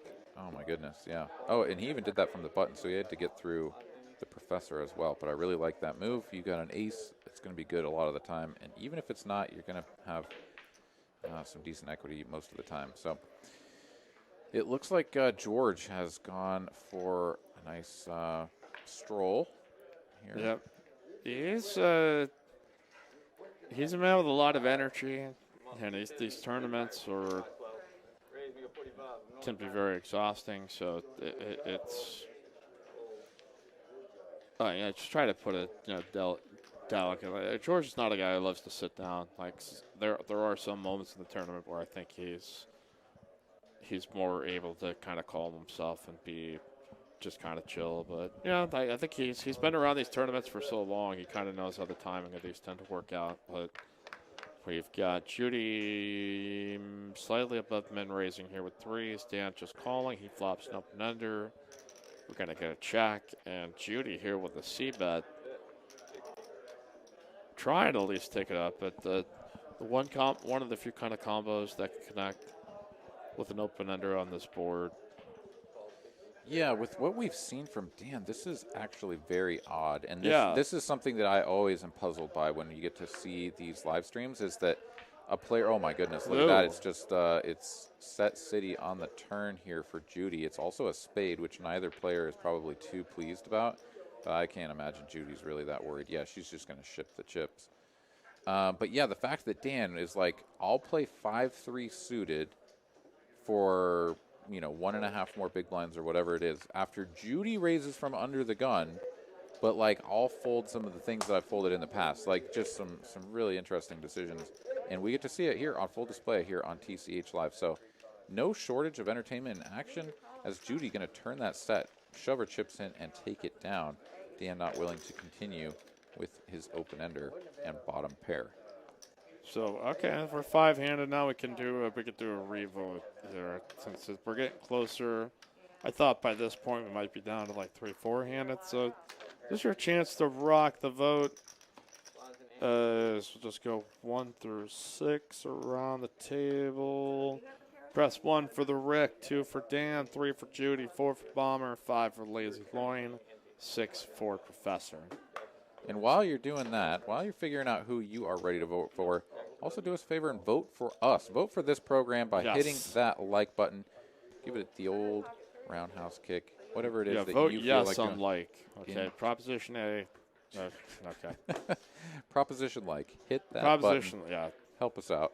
Here at TCH Live, every time you like this program, that gains us a little bit more exposure. So we appreciate you helping us out.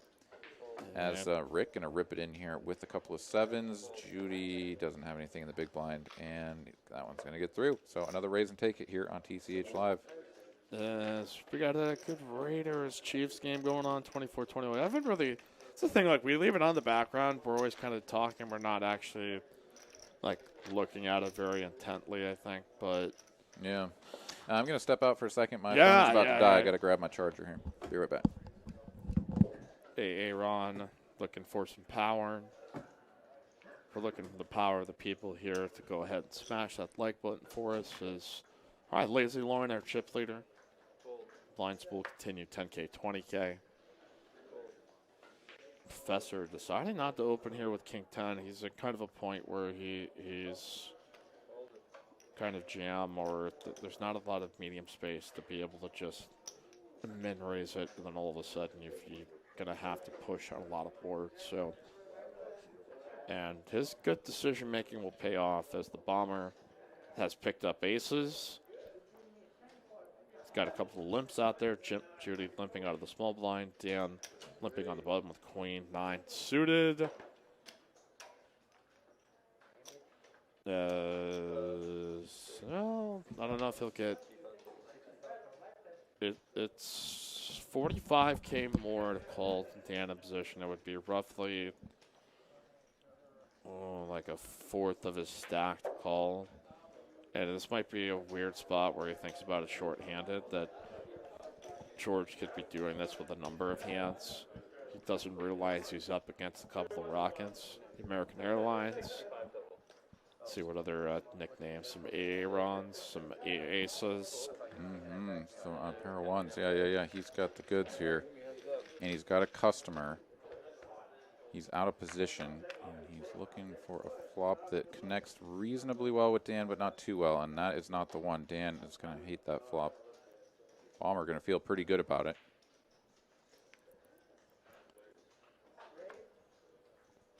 George feeling good. Pot of 170K. And he is first to act here, heads up against Dan. Yeah, Dan with only 120K behind, less than a pot-sized bet. I mean, George honestly probably doesn't have a lot of options other than just rip it in, because imagine that George found his way to this flop with ace-king or something, right? Like, he's just going to jam every time. So I think he should just take that same line with the aces.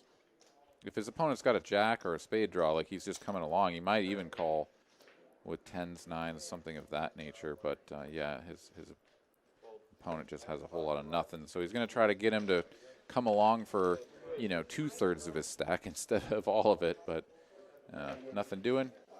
George going to take that one down, moves up to almost half a milli. That man is certainly at the top of the leaderboard now.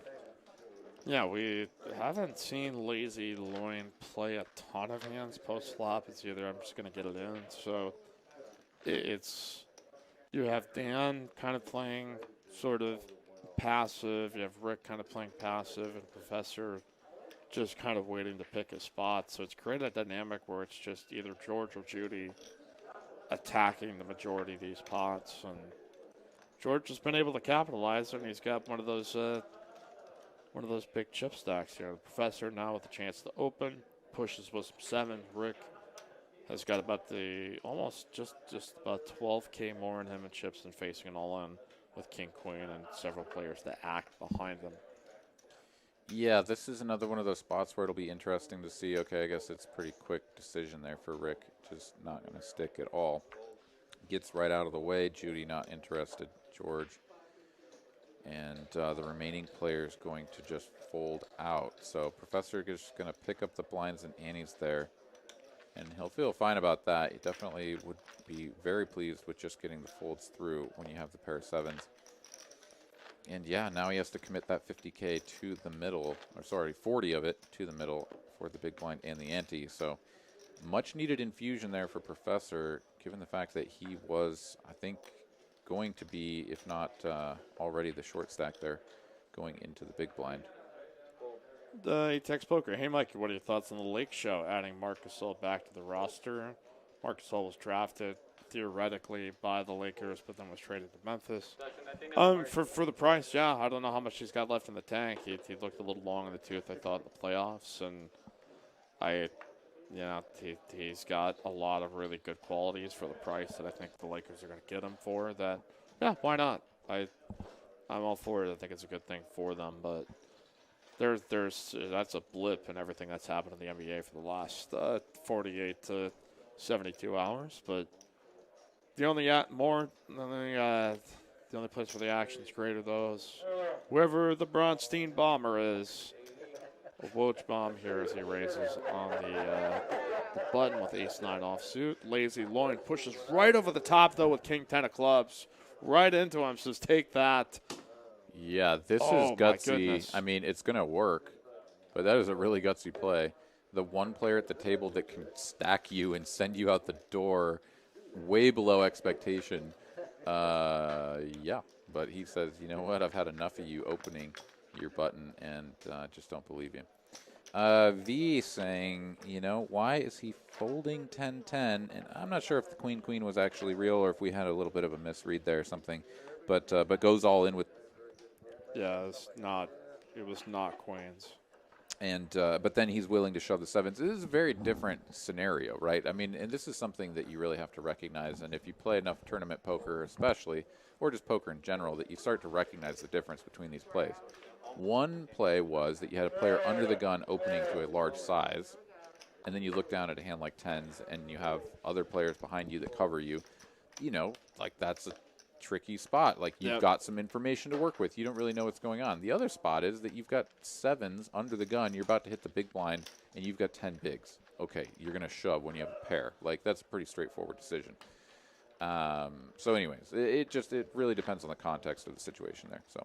Yeah, that is correct. It's a lot different when you're the first one to enter versus the one reacting to it. And yes, you're just first to act. You can represent a lot of strength. So it's very on brand for the very studious professor tournament superstar here at TCH as Lazy Loin after that jam on the bomber back up here to the big stack. But margins get pretty thin here as bomber now with the ace-8 suited. This is like catnip, and this is going to be a 3x raise. He's not, to George's credit, he's not taking his foot off the gas here at all. Yeah, this is even over a 3x raise, going 3.3. And everybody looking down at rags, and Dan is now folding into ultra danger zone. After folding away 40K right there, the man is down to 80K, which means that he has 4 big blinds. And he's going to have to commit another 10K for his small blind here, taking him down even further. As you can see there, payouts, top spot getting 2350. Nice little payday. Our next player to be eliminated, 640. Yeah, we do not give out payday candy bars there in the gift shop, but if you do want some chips and candy bars, peanuts there, that's for $1. Right there at the front desk of TCH. But I just started thinking about that candy bar reference from Michael Scott in The Office, where he goes to that college campus and he just brings out a bunch of candy bars. He could make $100 grand. Professor here shoving though with ace-10 offsuit will get no action. We got a question here. Eugene Green saying, if it wasn't queens, how do we know it wasn't 10? So, all right, again, this is contextual, right? So that time that it showed on the screen, the professor mucked the queens. He just like insta-mucked them, right? It was like, oh, I looked down at my hand and I just like snap muck queens. Like that doesn't make sense. No. When he had tens, he sat there and he thought about it and he recognized, oh my God, a player under the gun who covers me has opened and I've got a decision to make. So again, we're not perfect here at TCH Live. Nobody is, and we acknowledge that. But sometimes a card will inadvertently get scanned from an opponent's hand that will read on your scanner. As you can see, anytime the cards get pitched over to Lazy Loin, they're going to go right past the scanner for our man Professor. So on occasion, we are going to have some overlap there, and we're going to misread a card. And, we hope that you will just bear with us and continue along with the information that we all have here. V with a great point. Worst candy bar ever, in my opinion, is Payday. Yuck. That is actually like we talk about like your favorites. Like, what candy bars or of those within the genre of candy do you feel is the absolute nut low? What is the worst of the candy sphere, whether it be a chocolate bar? The nut low candy bar. Yeah, I mean, what? I mean, we have people that have very strong opinions on stuff that is terrible, as well as things that is their favorite. So I think it's good. It's good to be balanced here when we start doing these polls. Yeah. So are we talking like a full size candy bar that you would get on like the checkout? Yeah. lane? When you set the criteria, what is the absolute worst? Is it Almond Joy? Or, no, I actually can. I like an Almond Joy, right. so I I'm definitely just think throwing there's out lower there. than Just get that. your There's Baby Ruth's. Yeah. Mounds is the nut low. Mounds is pretty bad. I do think maybe Mounds is pretty close to nut low for me, but I'm trying to think. So there's something I have like this image in my mind of this like it's almost like a peanut brittle type thing. I feel like it's like a really old candy bar that just like kind of limps along, somehow still selling just enough of them to survive. And like it's like on the bottom shelf in the checkout lane, you know, you're like, what's down there? Oh, there's like some ancient Tic Tacs and whatever that peanut brittle thing is. Mr. Good Bar. They're not bad. I don't know what it's called. I'm going through some of the hierarchies here just to see of the poison that's out there. What's the worst? We're getting a lot of votes for peppermint patties. Absolutely. Oh, no way. No, I love me a peppermint patty. Dude, a York peppermint patty, that's a dangerous thing for me. When I'm walking through the supermarket and I see them, I'm like, I like need it. It's I don't want to cut your thought off, but what do you think the bomber would do for a Klondike bar? Do you think he would jam with all ace queen here? I definitely do. Yeah, and he did. So someone should get that man a Klondike bar. Klondike bars are pretty darn good. Austin Free Money says, don't pick on Take 5 or whatchamacallits. Those are nut sleepers. Oh, God. Is it whatchamacallit? Is that the thing that I'm thinking of? Are you a vehement whatchamacallit, anti-whatchamacallit person? The Clark bar is hideous, says JTN. Do those still exist? Is Clark bar? I don't know. Like, I'm just like, I don't remember what this thing is called. Clark bar. I need to look that up. Usually, the thing is, like, a lot of these things get like phased out, so like there might be things that you just don't see in their HEBs or any of the local place because they're like, yeah, this is terrible. Why would we ever sell this? But yeah, I don't even remember like seeing that candy bar that I'm thinking of in a really long time. And honestly, it could also just be like a perversion of my memory because, you know, like if you get those, it's like a mixed candy bag or whatever, and then there's like some little candy bar type things in the clear wrappers that don't exist in any other form. Like, maybe it's one of those that I'm like, those are just gross. Dan is shoving all in, though, here with ace-5 offsuit, hoping to get it through, and I think he's going to, so he may absorb line, but it's a relatively low-cost shove here for Rick, or 50K more. He does not have much left himself, but he has got 20 in the middle and 20 in the blind.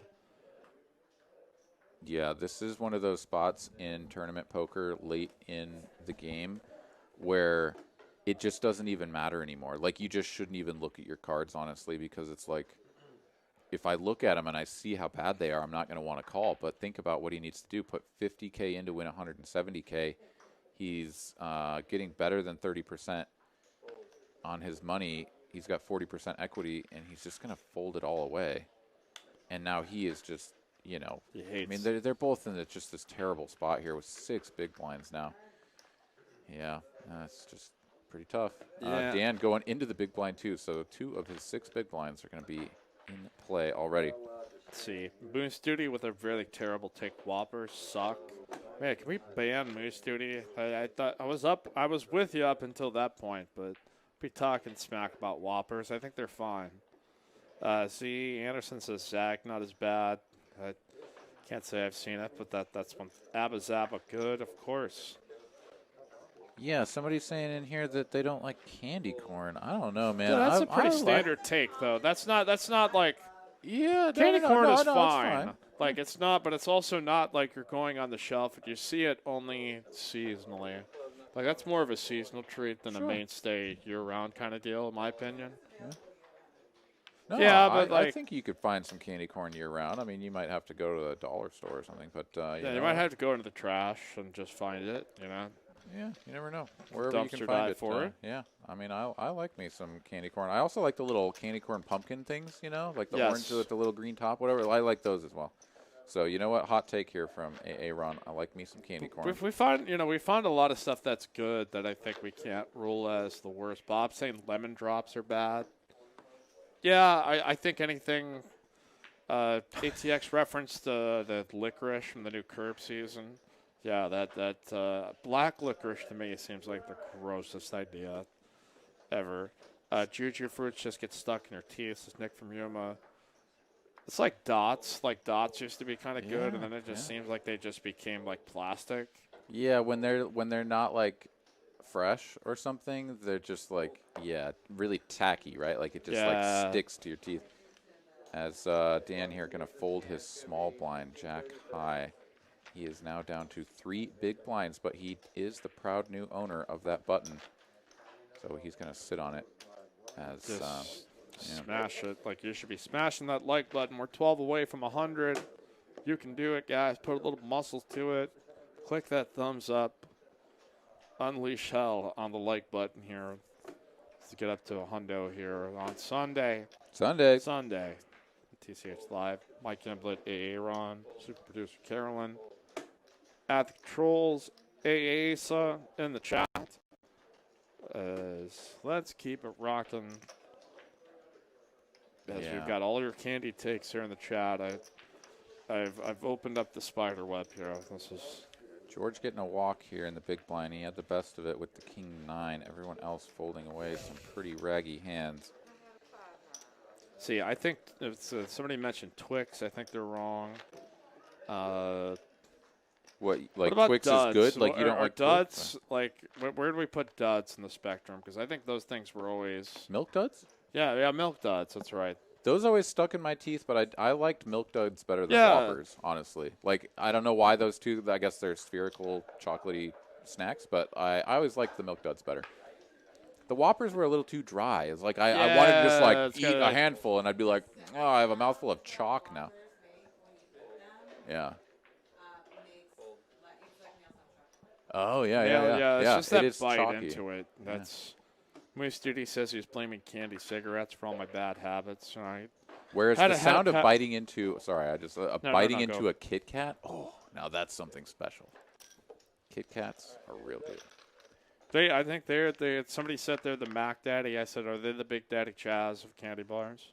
I think that's right. That is the Big Daddy Chaz of candy bars. As we got a 10-8 deuce flop, the bomber here with Queen 9 suited, lazy loin. I almost said crazy coins. Crazy coins. Yeah, crazy coins. Gonna go ahead and put a wager here. 25,000. Just nope, 30,000.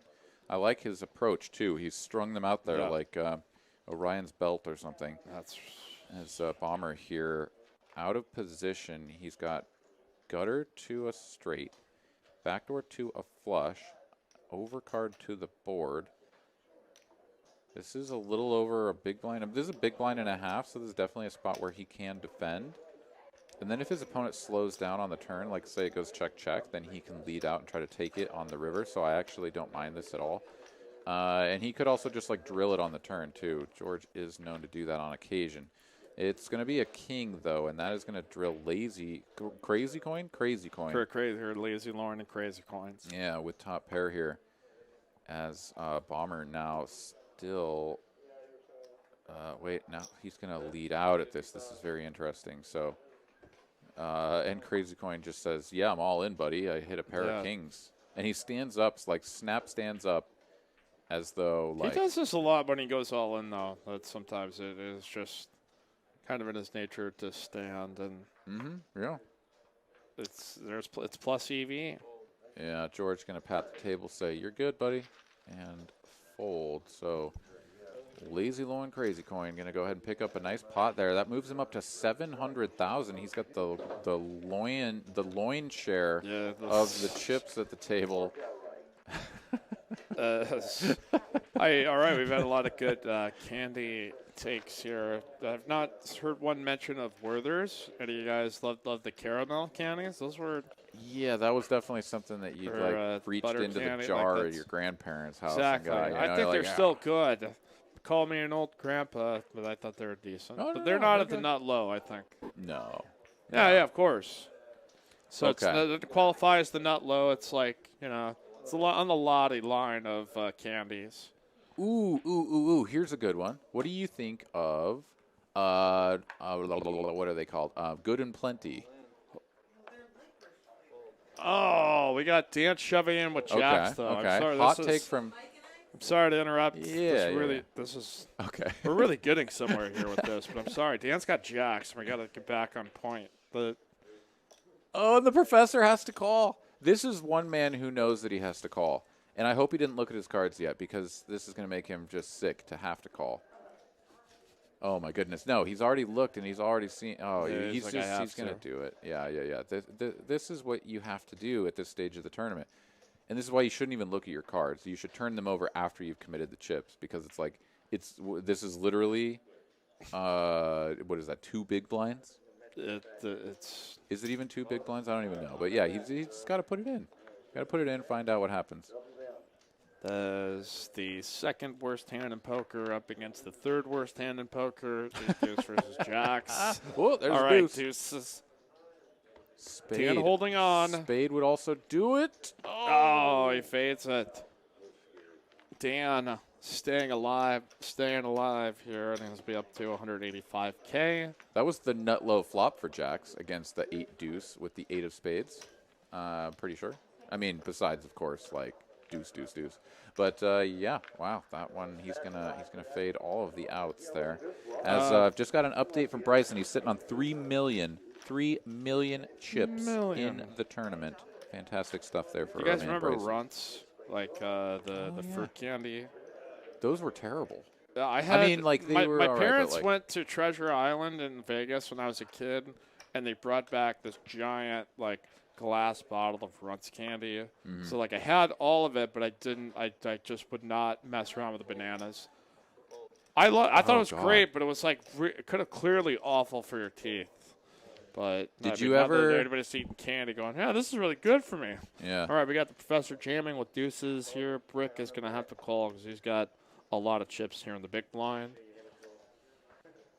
Did you ever just like empty like 2 of those little boxes of Runts into your mouth and then just like let the outer layer sort of separate, melt away from the other stuff, and Well, then we try to got- chew whatever was left from the middle? It turned into this like tacky material that would like glue your teeth together. Like I couldn't like unclench my teeth.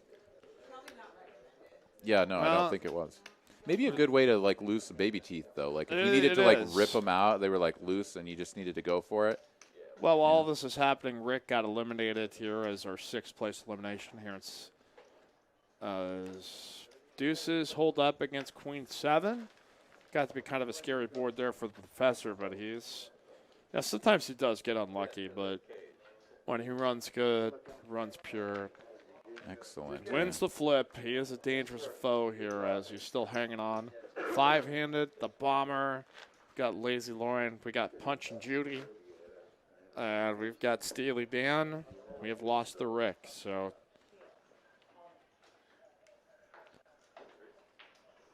Lazy Lauren moving. with a crazy coin. Oh, Gobstoppers. Yeah, Nick from Yuma. There's Nerds. Nerds were always really kind of interesting because you Oh, had wait, that is that half what I the was thinking? box, like split between the 2 flavors. Yeah, what were you talking about? Because I was absolutely thinking of Nerds. What were you talking about? Runts, like Runts. Oh, yeah, they were like yeah, fruit no, shaped. Nerds. Nerds is what I was thinking of. Runts were good. Yeah. Super sour. And then they did that weird thing where they like separated into this strange material. Yeah, something from a science fair project. Is Judy here, ace queen. She's going to put in about a quarter of her stack. And Dan has an ace in the big blind, and he snap folds it. Just not even going to consider it with just a handful of big blinds there behind. Vic St. Good and Plenty Milk Duds Whoppers are not candy. But we started with candy bars, and then we started to expand our definition to candy all around and take a little nostalgia trip to the sugar highs we used to have, and probably still continue to do so. I was not like a huge candy guy. Like I was never drawn to it, but I think as like any normal person, you're like, hey, sugar, boom, boom, you know. But Gary likes Charleston Chews, says Bob. Great take. You're the best, Bob. Charleston Chews. Charleston Chews. I don't know. I could smash. Is it a the nut Charleston low Chew. though? No, I don't Okay. think so. I'd eat one, man. I like that. All right. Well, Yeah. oh, now we're talking. What about Mamba? You guys know the old Mambas? Oh yeah, the lemon, strawberry, raspberry, and orange, right? Yeah, those are fantastic. Well, clearly I am Now we much got more of a candy connoisseur than super producer Dan Cal. shoving all in with the Ace King. Bomber has got a mystery hand at this point. He raised it up here to 80K under the gun. Dan's woken up with a real one because he is a real one. And Bomber here with 45. I mean, it's like you just have to call, even if you've raised up here with a crap hand. We'll find out what he's got, though. We see an ace-8 offsuit, so... Yeah, so George here dominated. No ace-8 of Like clubs. it's clubs. Okay, he's suited. Never mind. It's Never suited. mind. Yeah, he's looking for an 8 or some clubs to send Dan packing. He's got backdoor outs there. That is one of them. He's going to need a 9 or an... Dan has survived every single all-in here tonight. Yeah. Every single one. He has been thriving and surviving. The Bomber going to take a slight hit. Now he's down to 212K. As we continue here on the TCH Sunday candy discussion. Oh. We've really branched out into a really interesting dialogue between our audience, people branching out into different brands that I hadn't even thought of and considered. Folks mentioning Nick from you with Tootsie Rolls. You can have the flavored Tootsie Rolls I always liked. Swedish Fish. Swedish Starburst. I will always go for a Starburst.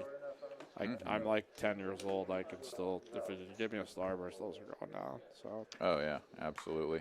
I sort of lost my appetite for the original flavored ones once I got exposed to, like, the tropical fruits ones. Yeah. I really like those. Your taste have matured, you know? Indeed, as Crazy Coin, Lazy Loin has ripped all the chips in here with a couple of ladies, and nobody's got anything to go with, so he's just going to take that one down. He's very consistent, you know? He gets a good pair, and he's just like, let's play for all of it. So Sour Patch Kids, I think I've seen that mentioned a few times. Yeah, always. Yeah, I think we used to have them like in the break room, like a giant-ass bag, but those were always decent.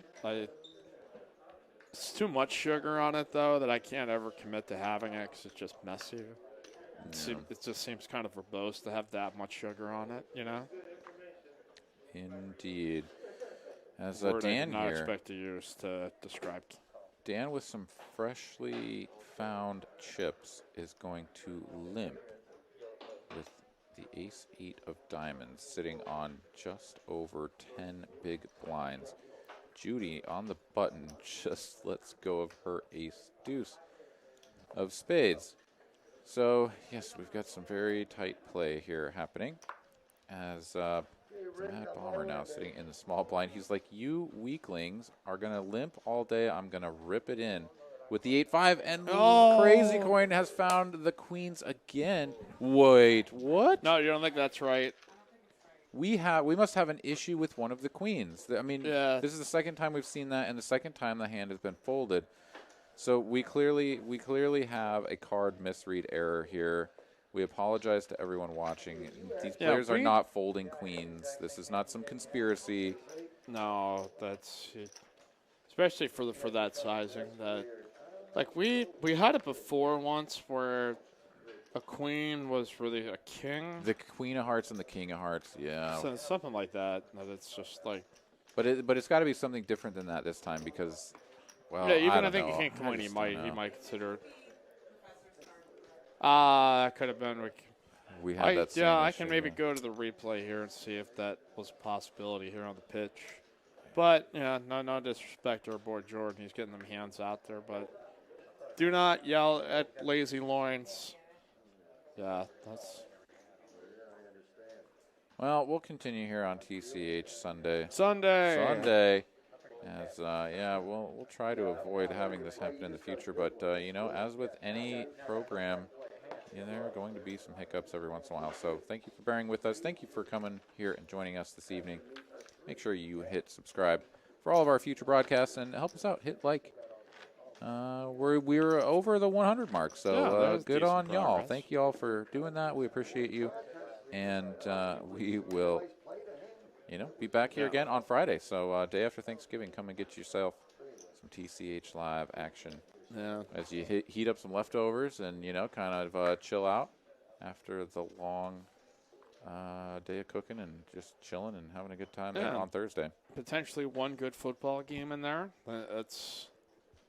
You have the Cowboys and the Redskins, which should be a comedy of errors, but then you get the Steelers Ravens at night. So we got Punch and Judy here with just about 10 big blinds 15K, 30K, gonna just above men raised with Queen Jack suited. The Bomber now looking down at pocket eights. And now he's faced with a decision. He's gonna rip it. We'll see. George going to take his time here. I would be surprised if it was just a call, but he might lean that route here. No, I don't think he would. I think he's shown this propensity before to kind of cut out the chips for the call to kind of get an idea of like what it is in reference to the remainder of his stack. Yes. But no, I don't expect that George would do anything other than shove or fold here. A call is just, that's nightmarish to put that percentage of your stack in. Yeah, he is going to opt for the fold. Judy playing fairly snug, and he says, you know what? She might just have the goods here, and even if she doesn't, I'm probably flipping if she decides to call. So, yeah, here Dan, he's not shy about ripping his chips in. Now back over to Judy. These blinds have just gotten so massive. This pot is gigantic. She is going to call. She says, you know what? I've had enough of this nonsense. Y'all ain't pushing me around. I got Queen Jack of Diamonds, and I'm ready to go. It's not King Jack of Diamonds, but it's awfully close. There's no certain player of the admiration for that particular hand as Ace Queen holding. Queen pairs up on the turn, a Jack and a Jack alone. And that, we'll see how close. Judy's only going to have 62K left, and she's now going to be the big blind as Dan now up to 545K.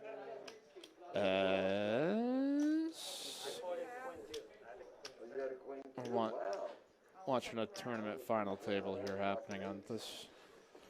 Yeah, so Dan going to get the full double through Judy. Judy going to be left with some crumbs. She's going to have just a couple of big blinds here. One. Oh, yeah. Well, so then 2 big blinds. Super producer Carolyn rolling her eyes at me. Yeah. As she does very frequently here on the program. I think she's getting a headache from rolling her eyes at us a lot. It's an occupational hazard to be a producer on the show. So just make sure she's okay if you see her. It's like, how many times do you have to roll your eyes at these two guys? All right, Chiefs leading 28-24 as we are down to 5-handed. All this talk of make a stack freeze up final table. Yeah, all of this talk of candy has now gotten people talking about toothpaste. Good on you for thinking about your dental hygiene after all of this talk of the candy. This Bomber here probably not going to be interested in doing anything with this Queen Deuce. Indeed, he's going to let that go. Crazy Coins has shipped his cards into the muck. Professor doing the same. We're over to Danny. He's got the Cowboys, and Good Judy Lord, is Dan. basically all in here already. She's got 2K behind, and he's going to send her out the door very likely. He's got Cowboys at just the right time. He's going to put in a chip to signify a raise. or something. I don't know exactly what happened. He called and she went all in, something of that nature. But it's 6-3 offsuit up against the Cowboys. That is not a flop that 6-3 No. connects with, and it is over. Drawing dead on the turn. A couple of kings going to do the Dewey for old Well, Judy. we had a lot of people root for Judy here. Unfortunately, knocked out in 5th place for $720. But maybe if you are a lady, you want to come play here at Texas Card House on Friday, that is 50% off your hourly rate. So maybe you might see Judy there and you can console her and say, hey, I saw you on TCH Live. Like what you did. Appreciate you being on, Judy. As on to our Final Four. The Final Four, Crazy Coin, the Professor, the Bomber, and Dan. Steely Dan here on the button, and he has not been able to lose an all-in-all day. So we'll see if that continues. Yeah, pretty extraordinary, honestly, considering that he had allowed himself to blind all the way down to 3 big blinds, sort of running a clinic of how not to play the Aaron way and make it to the Final Four here. We got a ship all in from the Professor, and George gonna fold ace-8 in the big blind. Interesting choice there as the short stack. Disrespect. Yeah.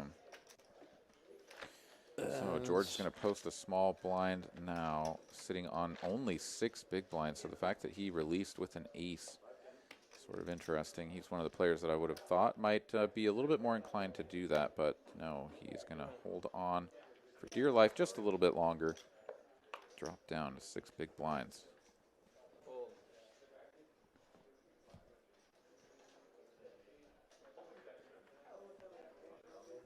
All right, so we've got So our man, Bryson. our man Bryson has just doubled up in the tournament. So way to go, Bryson, hanging on there, sitting on a cool couple of millies. Well, we've got a shove here by the Bomber. Lazy loin here with King Jack off suit. Facing, well, again, what do we got? 20K, 40K, or just 1530 still? Yeah, we're up to 30K. Yeah, 30K Yes, big blind. So, yeah, there's only 5 big blinds for Lazy Loin Crazy Coin, but he's going to fold it, my goodness, with the chip lead or very close to